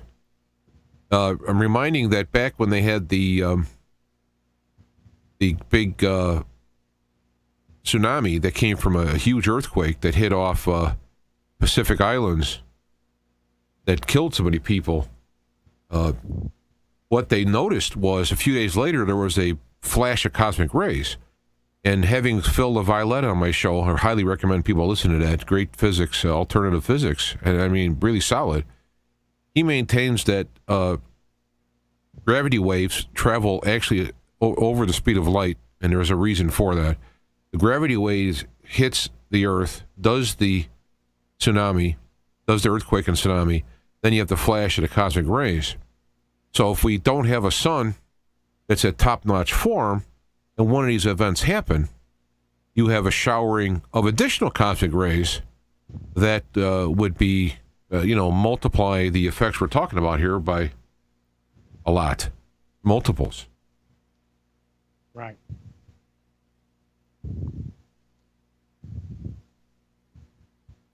Yeah, but it will also the minimum things. See, our brains, and most people probably familiar with their pineal gland, and the pineal gland also operates and works with magnetic fields to create the melatonin. So the sunspots and the solar minimum and stuff also will start to affect various hormones in the body, including the female's hormones that govern pregnancy.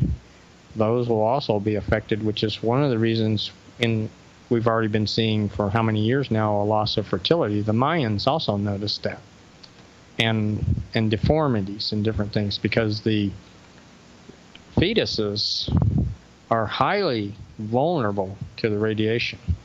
The fetuses, the babies, and the younger kids are more vulnerable simply because they're replicating their body and growing and replicating the DNA faster, so they'll have a greater chance of seeing some problem. So, and same thing with, younger plants and anything that's doing that. So, people will have to maybe be more aware of that our cosmic radiation, they said between, I think, March 2015 and about a year and a half later, increased about 13%.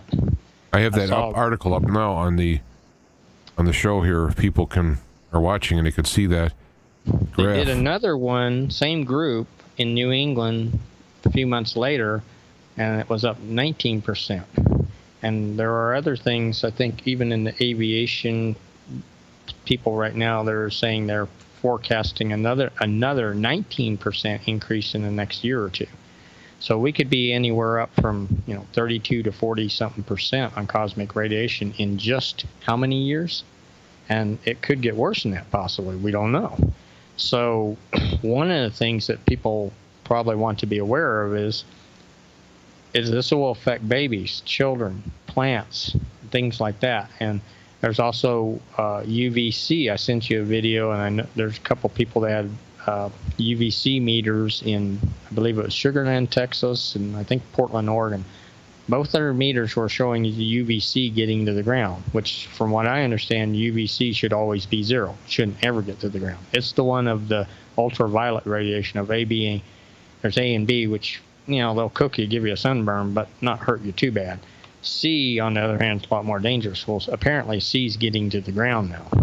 Now, if you look at the combination of the Garbandal vision or appearance of Mary and the Fatima, which apparently people like Malachi Martin said that the Garbandal is a subset of the Third Secret Fatima, they're talking about having an event happening that's going to be in the sky, and that it will burn the skin, but not much, not bad, but burn you, but you won't die from it, and that it'll serve to bring people back to God or what have you.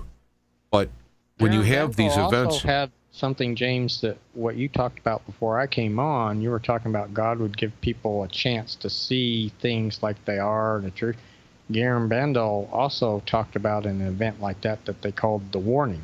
Warning, right. And they said in the warning, they said you would see the state of your soul. They even suggested that some people, this is not intended to happen, but some people might literally die of a heart attack or something when they saw, the state of their soul wasn't too good, apparently, and the shock of seeing what they were really like compared to what they thought they were like might be so great, and it might induce a heart attack. So it's all the things you were saying before I came on about what people should do and getting right and following commandments and golden rule and compassion, all that. Number one thing you should be doing, as well as getting your own connection to Creator and God in order so you can hear and get messages and information of what you need, each of the listeners needs to do. So that what you were saying last hour was very, very important part of the preparation for all these things, because if you don't do those things that you were recommending, you had a great talk there. I was thinking, man, I don't even have to say anything. He just said it all.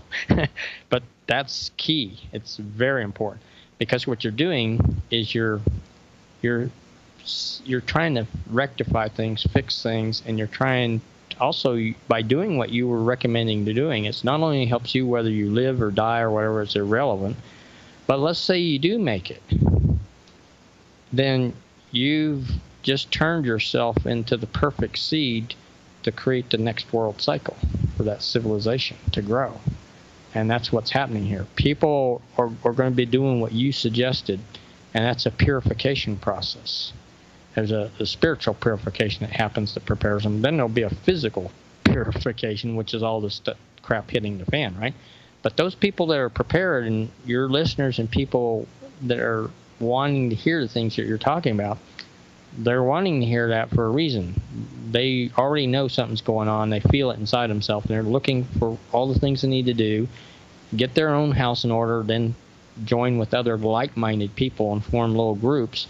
And those groups are going to be the people that restart once all this blows over. And so that'll be very important. Taking care of your own self first, getting your connection with God working, listening to what you're told, because whatever you and I are saying, all we're saying is the same thing that hopefully would be coming to each person individually if they just asked and got it straight from God, without me or you. But and it'll be more customized for that individual. Yeah, yeah, exactly. We're giving them the general idea, and we're here to support them, because I think a lot of times when people get those messages, we're not, and especially in our society, we're not used to dealing with them. We want something big. We want something grandiose. We don't want some little subtle little thing from God. We like big stuff. So a lot of times when we do get the message, we kind of don't pay much attention to it, or part of our brain filters and changes it to something else. So what you, I, and other people like us, and maybe their friends and different people that are saying the same things we're doing, all we're doing is trying to reinforce those little whisperings that are coming to them from God anyway to help support that, so they'll have more confidence and trust in their own communication. Now, if we can go here to an article you sent, Category 6, if Hurricane Irma becomes the strongest hurricane in history, it could wipe cities off the map. And I want to mention, why, global warming is going to be the villain for all of this. But what you're talking about with the cosmic rays, of course, seeding the clouds, which has been proven. You also have James McKinney, who's been on my show several times. I haven't had him on in a while. I had to give him a call. But he, in his weather book, which I highly recommend people have, to me it's like the Bible of weather, explains that it's not the warm water and cold water model and all that. It is particles coming in from the sun, space, I would even make it a general thing, so that when you have this collapsing magnetic protection, umbrella protecting, you have the items coming in. I mean, even from the sun, for that matter, because the magnetism of blanket over the Earth would actually modify what particles from the sun are coming in, and that's what charges up these storms over water. Water doesn't connect electricity well, or I should say electricity, but particle electricity well. At ground, it does, better anyway. And so you have the perfect storm, forgive the pun, of this extra radiation coming in with the quiet sun, and you can have these storms growing and creating all this havoc. And if you want to dive back into things like the revelations and all that, we have the bulls, and I mentioned about that earlier, and the trumpets and all this. These are part of this ending of the age going into the next one, and this would be the purification process you spoke of. And it's something that could, when you're talking about a hurricane, especially, I believe, if I'm correct, Katrina was a 3 when it hit land, didn't it? This last one that was down in Houston was a 4 and it hit land. Right. Now there's 5 out in the ocean and they hit land and they start to ground out, to use the terms of McKinney. But if something comes in at Cat 6, which I didn't even know they exist, I thought Cat 5 was the highest. You're right. It is. That's what the point is, that we will probably be seeing superstorms that we haven't ever seen. Because remember, those category 1 through 5, with 5 being the worst, are wind speeds and size, but mainly wind speed, I think. And that categorization process, when was it defined? They didn't define it during a grand solar minimum, so they haven't seen storms like we might be seeing. Never been seen in our recent history. So we could see a category 6. We could see a 7. They might have to go up to 10. Who knows? Well, and so with these type of things happening, of course they'll come up with the political stuff that's global warming, but the context of how fast these things will happen and what happens, you won't have time to politically argue because we'll be in the middle of a mess. So, well, it'll be people will be trying to find food at some point, and the food costs are going to possibly go beyond. That's right. With the crop failure that comes from these things, whether it be floods, drought, or just simply radiation. Yeah. This would be a good time for people to stock up some food. When this comes, are you talking like 7 years? The old 7-year number. This chastisement, is it going to be like a year? Do you have any? Because I know the solar cycle starts to pick up. Like say halfway through so let's say 5-6 years, it should start to pick up. If it was going to, that is. But, we're talking about an 11-year cycle. We're looking at probably more. It'll probably be, if we go into Dalton minimum, we're looking at probably 30, 40 years. If we go into Maunder minimum, like you mentioned before, hundreds of years, 200, 300 plus years. If we go into something worse, we could be facing thousands of years of ice age, real ice age, not mini ice age, but full-blown ice age. So we don't know. What we know is right now it appears some people feel, and some of the Russian researchers feel, we are headed more into a Maunder minimum or worse than a Dalton, like John Casey is hoping. But even a Dalton minimum would do pretty bad damage to us.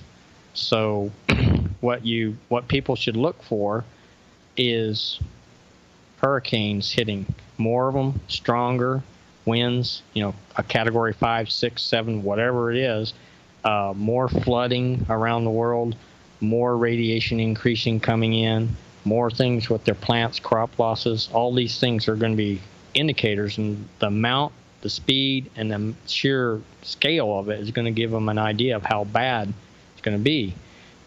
And the more that happens, the faster it happens, and certain conditions get exasperated, then that's going to push it out from a 30, 40 year thing to a 200, 300 to more. So but you think 30 or 40 years, now you start to understand why civilizations, even with the 30 and 40-year problem with food, it brings them to their knees. I want to throw out something that actually I got to give credit for. Zeph Daniels mentioned it on his show. I talked about him earlier. But he likened the Burning Man deal that's going on to the golden calf that you saw in Exodus, the worship of the golden calf. And I think, wow, that's spot on. In fact, I wanted to put together a video with clips from like the movie Ten Commandments and stuff, and then having clips from what's going on out there. So let's another thing to be aware of too, though, with the radiation and the magnetics dropping, it's going to affect people's thinking. I mean, the Hopi talk about it, and they say people will literally become mindless. So one thing, when you were suggesting people be compassionate, follow Golden Rule, follow 10 Commandments and those things, okay, those set up a pattern within you that gives you a little bit of resistance to keep your mental state. Along with that, if you have prayer, meditation, and you're in a like group of like-minded people that think the same way, they will benefit by that. And that'll give them an element of protection from losing their mind. But you don't want to go out. People probably already noticed it. Have you noticed people losing it a little bit more and more here and there? Yeah. Okay. When it gets worse, and this is part of also the dimensional shift you're talking about, when it gets worse, people are they will be mindless. They will be zombies. And you don't want to be around them. Some of the stories on the 3 days of darkness and stuff, they talk about how you're inside, you don't answer the door, you don't go out. That's exactly right. Even the Native Americans have very similar advice. And the reason is very simple. Even if you're calm, praying, and doing all this stuff, and you open the door and let all these people in, or you go out and mix with them, it's going to start to weaken you. And you're more vulnerable to having problems like they are. So this is another thing that's very important for people listening to your show, is be aware, meditation, prayer, just living the right way, and being around the same type of people will give you, and like you said, praying your eyeballs out to God, all those things will give you an element of protection to keep your mental state so it doesn't collapse when the fields collapse. Well, let me continue what I was mentioning here about this. Go ahead. Because to me, I think whether people believe like the stories of Exodus really happened or not are really irrelevant. I mean, it doesn't matter. It's like listening to Aesop's fables and saying, did this really happen or not? The point is, what is it teaching you? And you have the idea of the Israel being brought out of bondage, right, in Egypt, which correlated today, we're in bondage, financial, and through TV and programming politically, we're in bondage, right? And trying to bring these people out of bondage, and they wanted to go back to where they were, so you had the worshiping the calf and all kinds of stuff going on, right? So what ends up happening is there was great trouble, and many died in this event. I think in the actual Bible it talks about them slewing the people, but on TV they made it into lightning and stuff like that, but in the movie. But the point is, they ended up having the remnant travel 40 years through the desert until all of the people died who was part of that first rebellion, until they went to land. Now, the way you're talking here is, if I can bring it to modern terms, we have this basically universal world slavery, or if we're not there already, we're, right around the corner.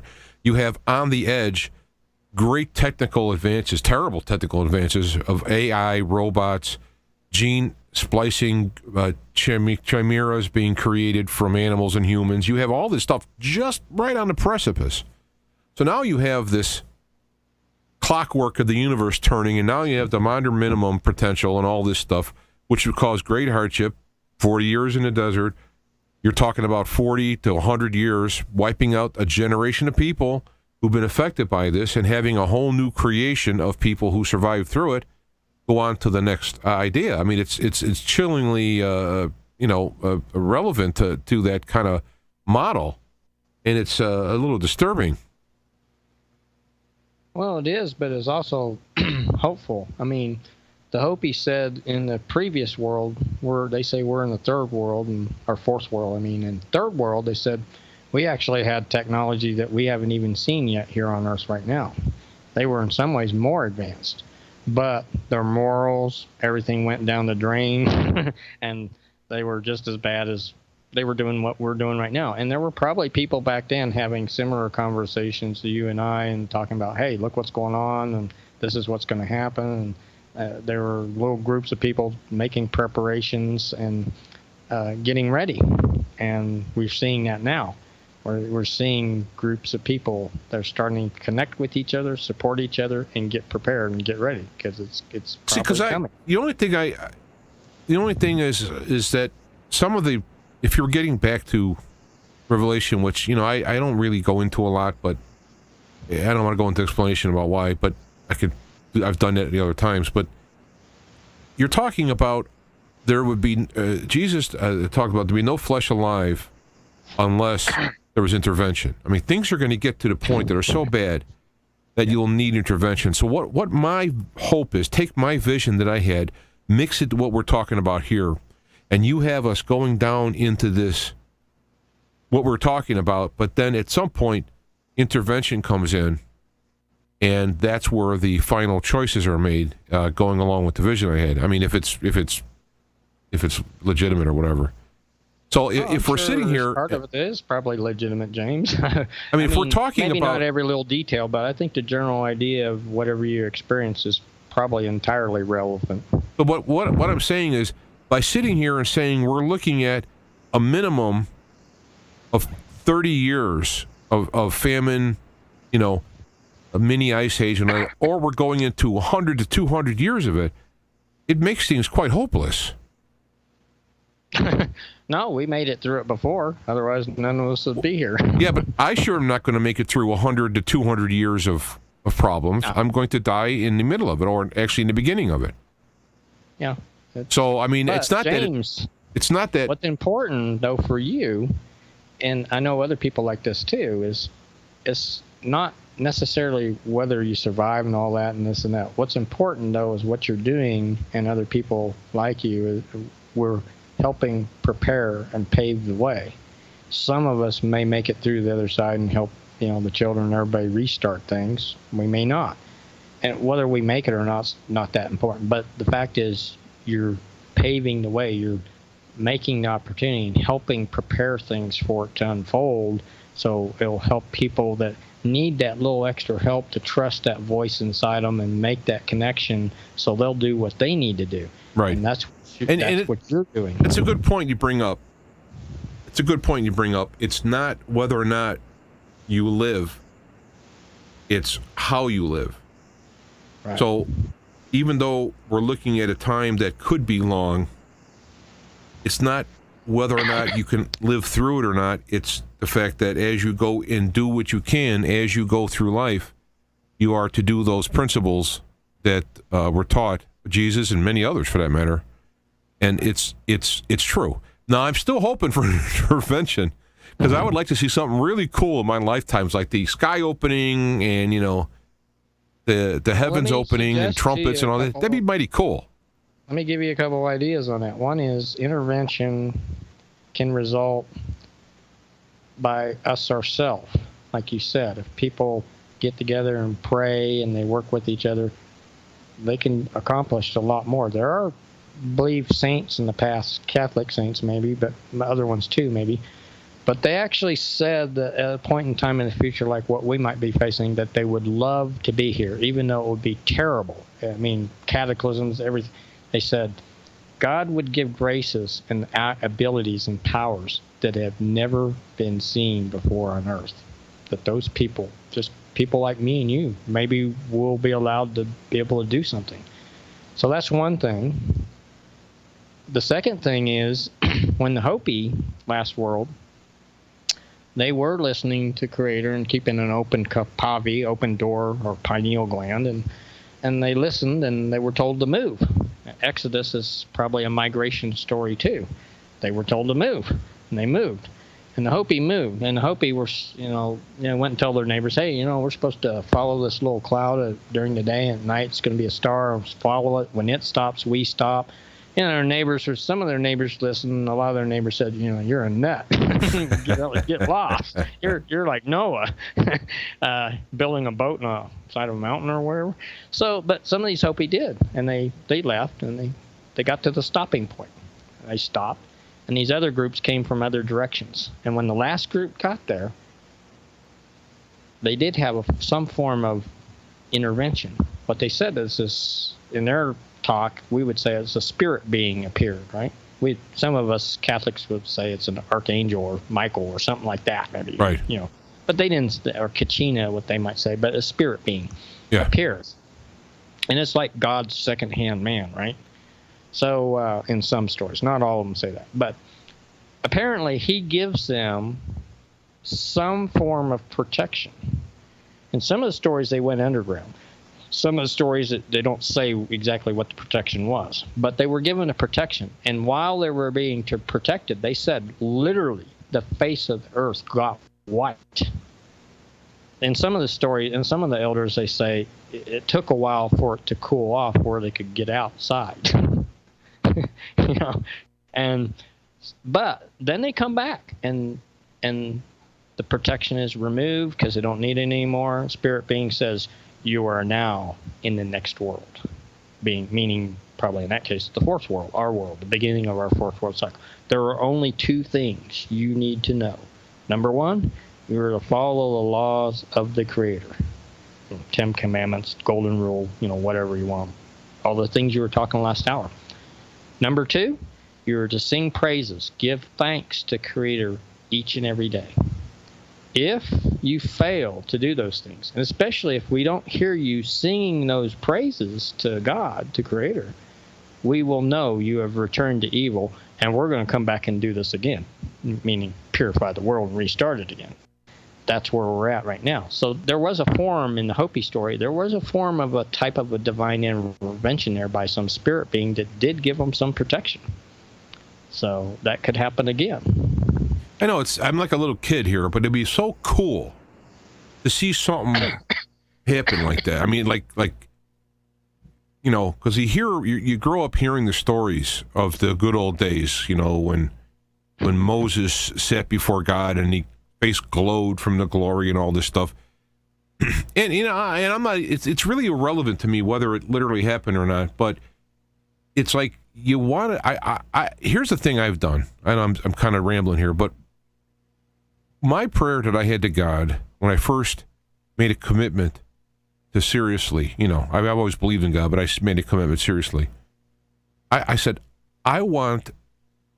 before I die, I want to be able to see God in my physical body as a human being.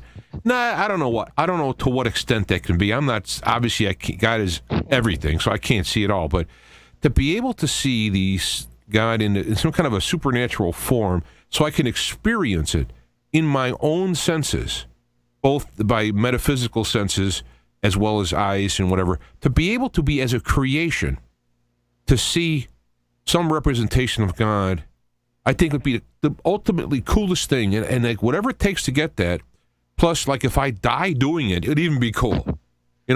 Just to be able to see that as the creation now. Because when you go in a dream state or when you go out of your body and you die and you're in your soul and all that, that's cool and wonderful. Don't get me wrong. But as a human being, now you could see God in terms of people helping people. I understand that part of it.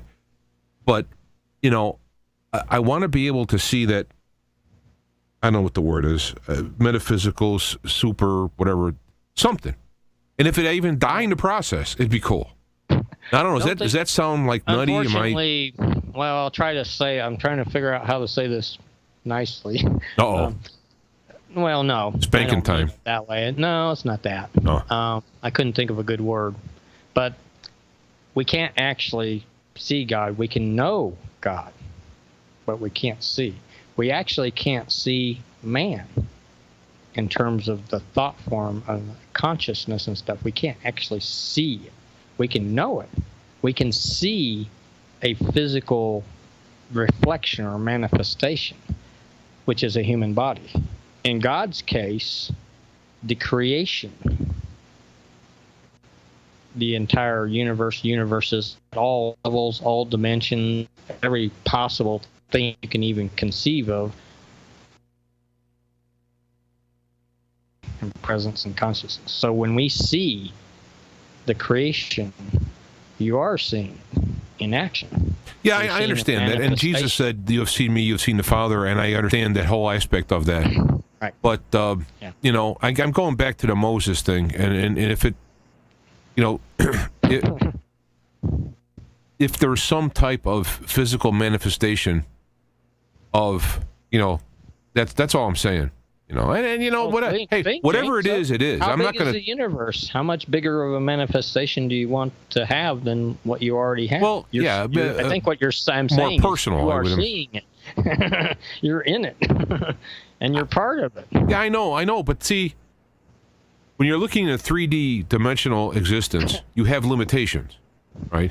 Yeah. I mean, for example, we can't see infrared or ultraviolet. I mean, you know, I understand that, and that as our ability to observe grows beyond our physical limits, we can understand more of the creation. And of course, everything that's created is of God. God is both inside and outside his creation. He made the universe with himself. Like, he took a piece of himself and made the universe. So he's outside looking at it while being in it. I got all of that.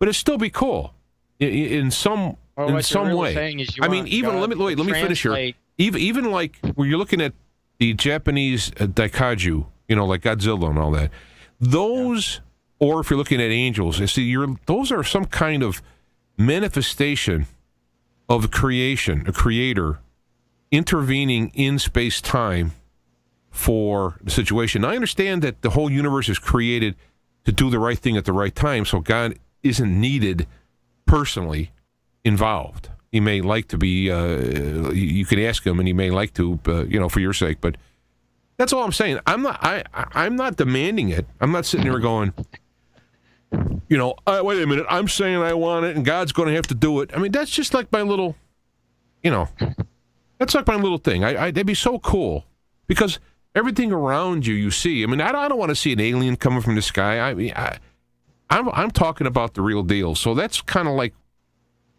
Well, what I think I hear you saying is what you would like is a personal form of a manifestation of God that would help you. And yeah, that makes sense, I guess. Yeah, you know, people are saying that you're part of a collective consciousness, a neural network, invisible to you, your mind, and everything around. Yeah. I understand all the ways that people can break down how the universe works, but this is like. It's like a little kid. This is the little kid in me. Right. Sitting down and coming to God, literally, as a kid. I'm going like, please, pretty please. You know. I mean, it's literally that innocent and simple. And it's not special. It's not, well, I've been pretty good, so I deserve this. I mean, it's nothing at all. It's just like a little kind of thing. Well, in a way, what you're asking for is kind of the same thing as the three children at Fatima were asking for. They were asking for a miracle or some kind of divine sign or something, because none of the other people could see the Virgin Mary.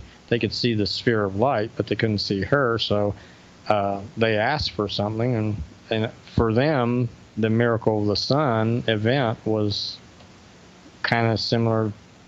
For them, it was their type of request of what you're asking for. So yeah, you're kind of doing the same thing they did. Yeah, and I don't want to bog down this thing here with me, you know, my little temper tantrum or whatever. Well, no, I suspect there's probably, if you're saying it, I would guess there's probably a lot of other people kind of thinking the same thing. If they were honest about it or wanted to talk about it and felt that they could say something without people laughing at them, they probably want something the same way. And it's like, here's the problem you have. You know, one of the things, if I could ask Jesus one question, right, I'd ask him, like, how do you know?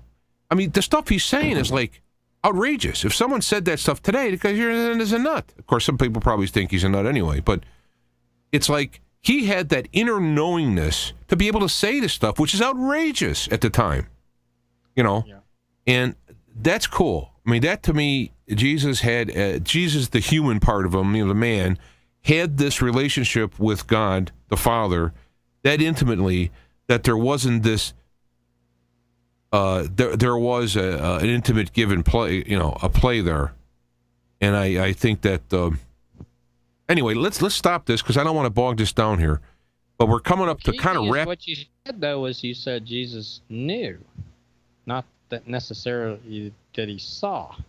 So that's what a lot of the key thing is. He knew. Yep. He knew all the time, second to second. But the other thing he knew is he knew he was directly connected to every other single person. But yeah, but let me look at the word "new." Not to be like a legalist here, but looking up the word "new" in the New Testament, gnosko, is a Greek word. The idea of knowing. When you look into the Greek language, and I'm not an expert, but I've done a reading in it and so on. The ancient languages were much more rich than our languages now, you know. And the word gnosko, that's where the word Gnostics come from, the knowing, right? Knowing in that sense is this intimate personal knowledge, experiential personal knowledge. So it's not like you believe it. Right. I know God will be there for me. You really mean I believe God will be there for me because I don't have any personal experiential proof other than several things that's happened that could be explained different ways. You know what I mean? Now, I believe I've had things happen to me as a truck driver that I think there was intervention, maybe an angel or whatever, because so I'm not worried about it. But that's what I wanted to mention. When you say the word "know" in those biblical times, you're talking about it's like it's the same word is used to know your wife, meaning you have intimate connection with your wife, right? It's this deep personal intimate connection. So that's what I use the term. I'm using it in the ancient language sense of having this knowingness. Now, I've had a knowingness. I mean, I don't need to be proven that these things exist. I understand that. I think it'd be cooler to be able to have this, you know, I don't know. I just put it in terms of this one-on-one, you know, experiencing it within the humanity rather than having an intellectual understanding or having a belief and having a deeper knowledge of it. I mean, I guess that's what it comes down to. And I do want to let this go, okay? Because I don't want this to be the major portion of the show, but we're coming kind of to where I would like to end, and I'm wondering if we could kind of sum up what we went through here. I'll put all these links down underneath when it's posted officially so that people can check all this stuff out. Plus, I've already posted some video stuff that you sent. It's already down there, so you can watch those videos that go in tandem to what you're saying. But basically, if I could sum this up, and then maybe you can say something in closing, is we're going into a minimum, which is a minimum of minimums. I mean, our maximum was a minimum. We're going into a more minimum. What that means is that the sun's activity does not create a very vivacious magnetic field, which then lowers the protection of Earth. It allows more cosmic rays to come in, which has several effects. One, more clouds, therefore less sun, therefore cooler temperatures. More clouds, more rain, thus more flooding and storms. And that the projections based on past performances of the sun in these times, Maunder minimum, Dalton minimum, show that this could be 30 to 400 years of trouble, which we did get through before. But then adding on the possibility of other events in a more apocalyptical sense, that this would be a time to really get yourself prepared and ready to go through this and to have a relationship with God, a spiritual relationship to give guidance, because in times like these, a lot of people who will make it through are not going to go simply on, I got an underground bunker, I got 15 years worth of food, I got water, filters and water, I'm going to be fine. Until somebody finds your bunker and kills you or takes your food, and now you got nothing. So, I mean, you can't trust only in the physical. You have to go into the metaphysical, which could be the higher point of all of these things that may be coming. Yeah. Make your connection to God and Creator. Listen to what you're told to do. Get that working where you can trust it. When you're told to move, when you're told to jump, you do it. There will be people that will probably be capable when they do this well, and find like-minded people to work with each other, people that do have a good heart, and that look for people like that. You'll need a support network, and you'll support each other.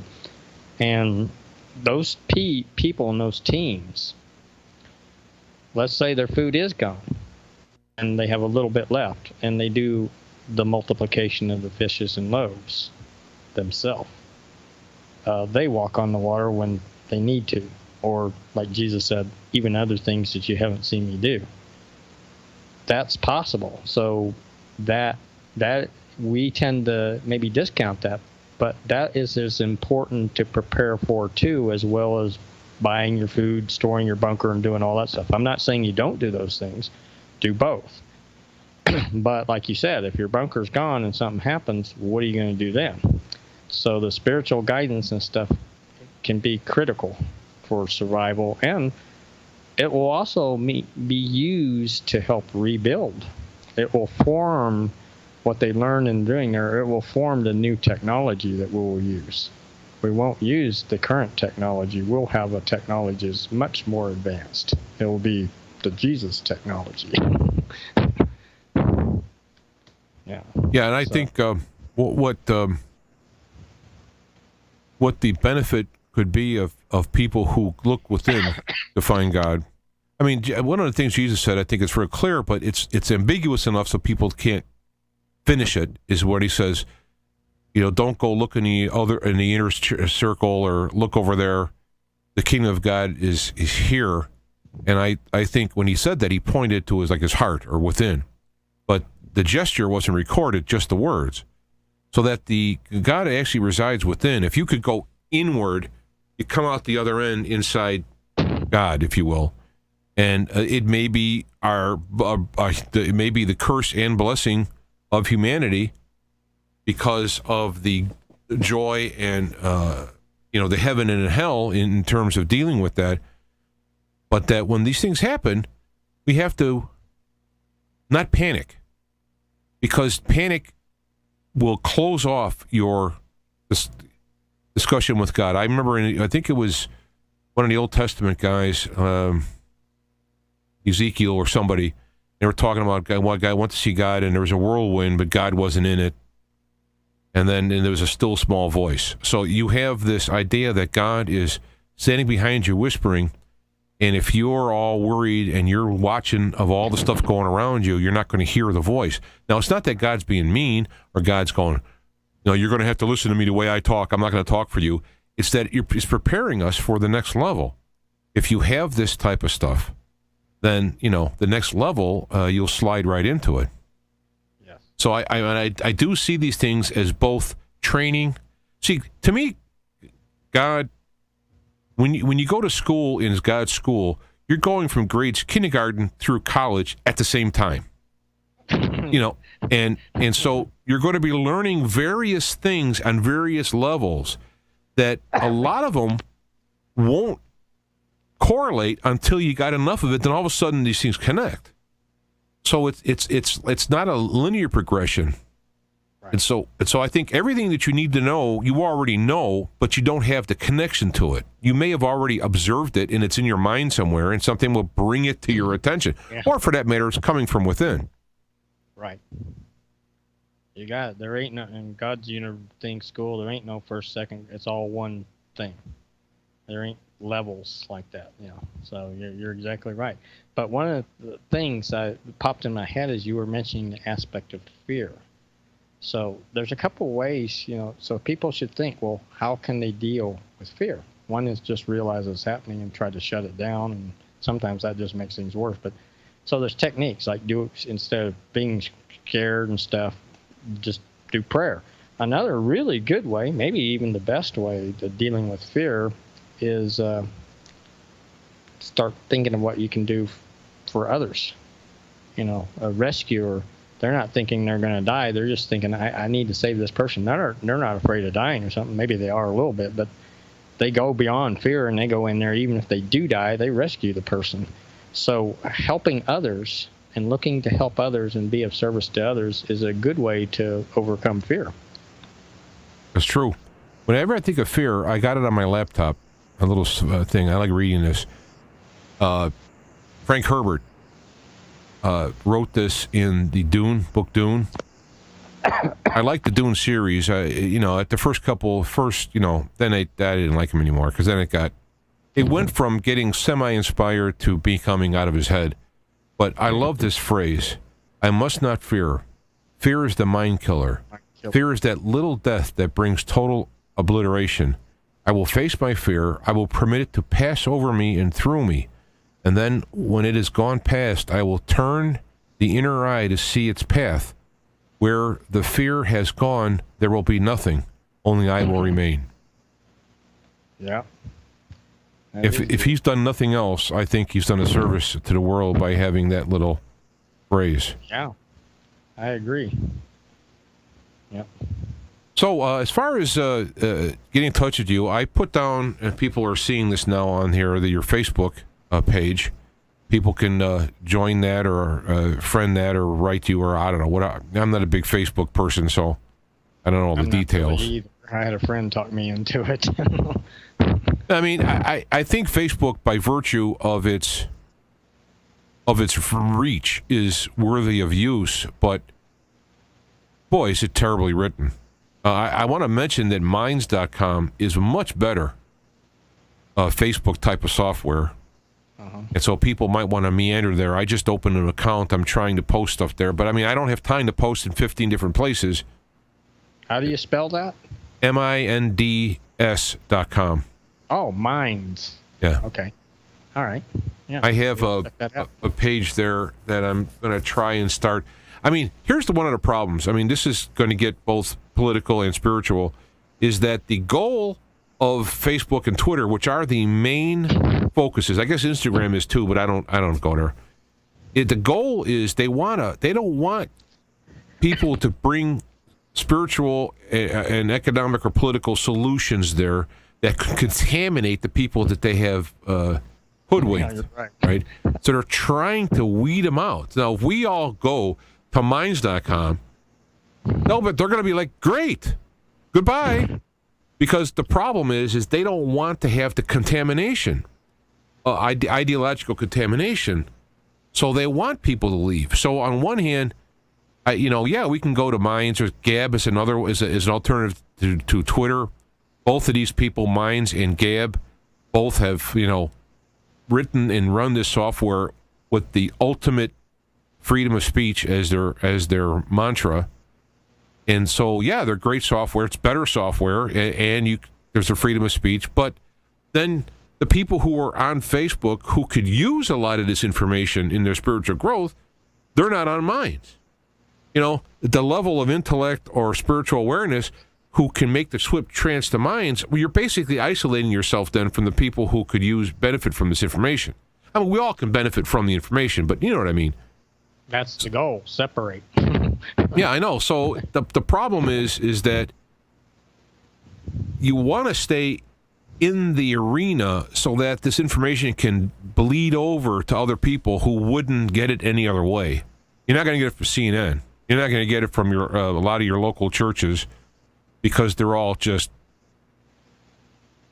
coffee clutches. They're all, if not outright satanic without realizing it, they're just simply, I think that your idea of using this Minds.com or other things work, but go back to the thing we were talking about earlier. The other thing works too is let Creator guide you in those connections and those things too. I think in the future, the internet itself is like training wheels. And when we move into the next world, we're going to get rid of the internet and the cell phones and stuff. Oh, yeah. We'll do it ourselves. We won't need it. So we'll have our own spiritual network. And we can start to try to kind of do that a little bit right now and, get our feet in the water a little bit and still do things like minds.com and other things and try to do both, maybe. Yeah, well, I don't have time to do 8 things, so I'm lucky I can work this out. Yeah. But I do have it there, and I'm going to try. If I have my laptop, I have all of these open, so when I post one here, I can go post it there. I'm trying to do things parallel, because I do like the software better, and I do like the ideologically better, where it's like you post, if you want to have a satanic page in there, I don't care, because we're here to bring out the ideas and have have reality and truth and right come out. And so, I'm not going to filter out anybody else, and I don't want to be filtered. Let people make their choices. Whether they're deluded or informed, it's still their choices. It's their choice to make. Anyway, I got to wrap this up. Okay. Anything in closing? I just say people go back and watch your first hour, too, and pay attention to a lot of things you said in there, because I think there's a lot of info you said in there that will help them get through a solar minimum. All right, well, that's good. I mean, I'm happy. I'm glad to get that feedback, because I'm just talking here. I mean, it's coming from me. It's coming in from the inside out. I mean, I don't have a paper here that I planned all this out, or I'm reading from some manual. So you did a great job. It's coming from within, and it's good to hear feedback that that it's worth something. No, I was, like I said, I wasn't joking when I first came on. I said you were doing such a good job. I just thought you should just keep going and not have me talk at all. Just you were on a roll. You were doing so good. I hated to interrupt. But it's also one of the problems I have with a lot of information we find on the internet. It's single point reference. And I like having people who may agree in principle, but also can say it in their own way that also touches people. Oh, that person will understand that person better than that person, because they could, and then that's why it's good to have a bunch of reference points instead of just one. But yep. I appreciate the time together, and we look forward for the next time, which there will be. And I will put all the links that we have on here on the bottom. Plus, I have links that you already gave me of other videos. I'm leery of playing videos on here because if they're music videos, I'll get spanked by copyright stuff. And sometimes other people get a little wiggly when other people play their videos. But I do have the links down there, and I recommend that you go through it. And so, well, I want to appreciate you being here, Mark. And we'll end it as we normally do by going to our visit with Les Visible and hear what he is going to be saying in his little piece. Let me hit the magic button. Here he is.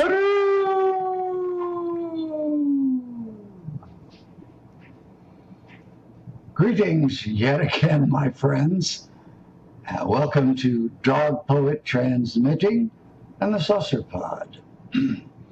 Greetings also from the Arcturian Brotherhood and the Sirius Cluster, who are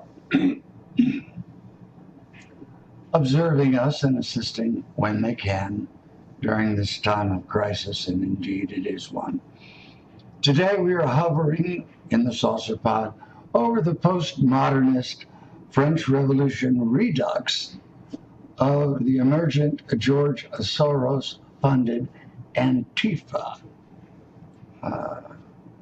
We marvel at the relentless buggery of the American democratic system that may never have been in existence in the first place, but certainly these days, that dog and pony show is headed for the glue factory and the vivisectionist. In a way, these folk behind the scenes, the agents of the Dark One, are a lot like vulture capitalists. They take functioning entities and break them up into parts and sell them at fire sale prices. When it's something more esoteric like democracy, it's sometimes difficult to see how dangerous that process might be. The saving grace is that it may never have existed in the first place. Occasionally, not often, but occasionally, people will get in contact with me and give me a certain amount of criticism for some of the things that I talk about or write about, not realizing perhaps that, unless you have a subject, I'm just going to sit here in silence and I'm not Mayor Baba. Some might wish I spoke only about spiritual matters, but everything's spiritual in a way. And for whatever the reason is, I feel it is my duty to point certain things out. Hopefully this is coming to me through the guidance of the ineffable. And some of these people who critique the situation do not realize that there's a tremendous amount of output here and it needs content, I mean, sometimes there's a post every day of the week and there's a radio show every week and radio broadcasts, and hopefully it's not a show. And there are, other things that take place. And Smoking Mirrors blog is about political and geopolitical subjects, petri dish, cultural affairs, and visible origami metaphysics. So there's a wide spectrum of territory to cover, and I apologize if sometimes I get into areas that you may find of little interest. It's just how it happens here. A lot of this stuff is completely off the cuff. I don't even know it's being said or written until afterwards, where I experience it for the first time as well. Yeah, pretty much.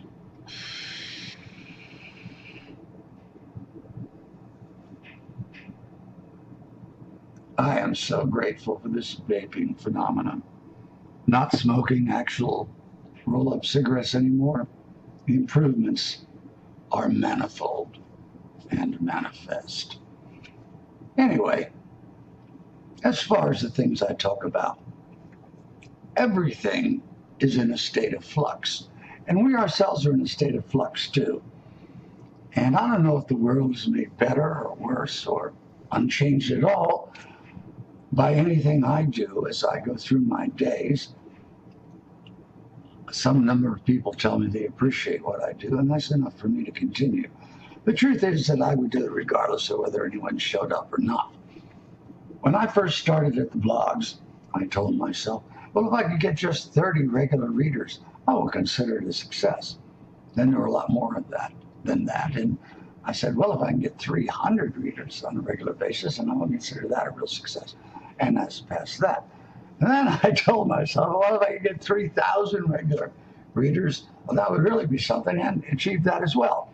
In fact, there was a time when tens of thousands of people would come to the sites every day. And I was listed on a lot of these very large news gathering sites.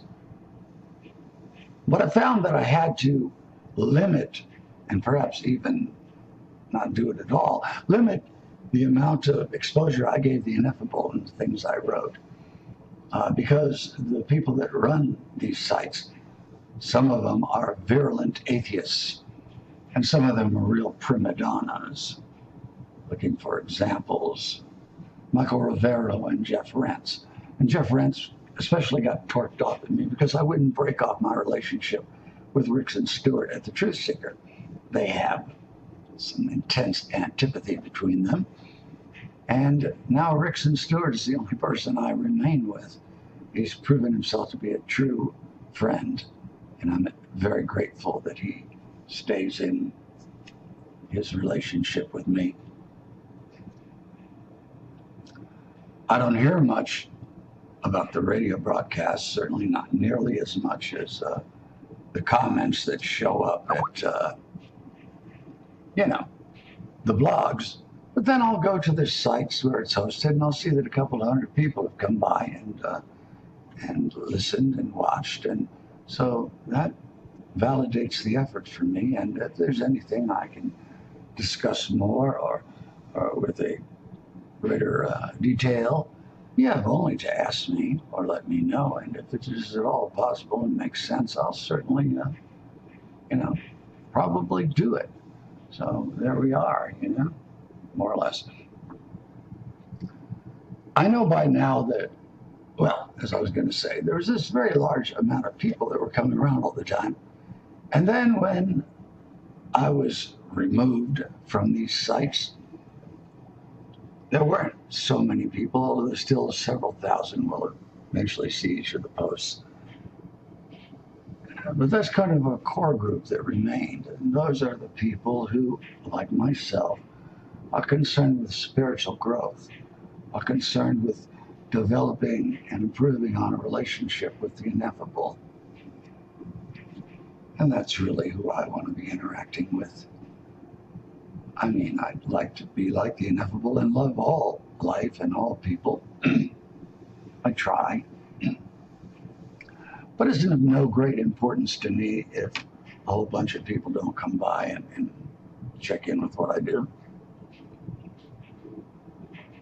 They may be in a whole other realm. But all I can say is wunderbar for the people that do come about and who do share with me this interest in developing a relationship with the ineffable. To me, it is a singular joy to discuss the ineffable. It keeps the ineffable foremost in my mind, reminds me of the ineffable, and this is where I would like to say, when you can take, okay, for instance, we live in a very materialized world, and sexual force is the force that is present and that leads to immortality, Godhead, and enlightenment when channeled appropriately, or at least to death and ill health. It comes flooding out of you. And in this modern day world, it's being sucked out of people right and left. And you have to make a concerted effort to send that energy in another direction. And if you can love the ineffable or desire the ineffable more than you do anything else, you will indeed find the ineffable. And that is a prize beyond telling. The rest of it is just destruction, bad experiences, and continuous birth and rebirth on the wheel of fire. And this is not something you want, I don't think. There's a Buddha known as the Amitabha Buddha who has a kingdom, a heaven known as the Western Pure Land. And if you can just remember the Amitabha Buddha at the moment of your passing, you can go and reside in his Western Pure Land and take your succeeding births, if you have to take them, right there in his kingdom. This is an ability that he earned over many kalpas of effort and spiritual austerity and disciplines that he performed. Very amazing character, far beyond my ability to even comprehend. Jesus Christ is a lot like this too. There are a lot of similarities there between him and Amitabha. And when you think about it, I don't know how familiar many of you are with the Amitabha Buddha, but it's worth looking into. When the force of your desire is placed more upon the ineffable than any other thing, you will speedily come to that, into communion with the ineffable. Oh, what a wonderful thing that is. I have, through my rather inconsistent efforts, finally come to a place where I'm able to interact, speak, and be heard, and be spoken to. I wouldn't trade that for anything. It is well worth. It is far beyond in value anything in the world that can possibly be acquired at any time. For me, it is the penultimate attainment that, and it continues on from there. It continues and continues. And so I would really like to tell you to remind yourself as much as it is possible in every moment and every day about the existence of the ineffable and how much you would like to be in an enduring relationship with the ineffable. These are very difficult times, and because of that, the degree of difficulty is very great, and that means your capacity for achievement is off the charts. Should you be able to hold fast and persevere in this regard, there is joy beyond telling.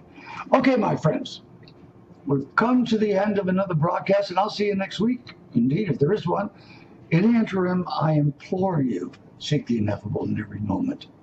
as the ineffable is surely seeking you. And one day you will hear that blessed voice. That said, Om Amitabha.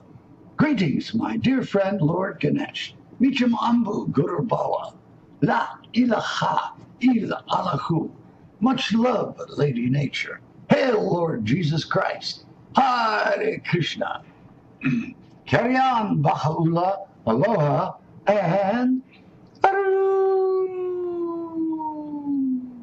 Many blessings upon you, my dear friends. May you find that long-awaited golden day today.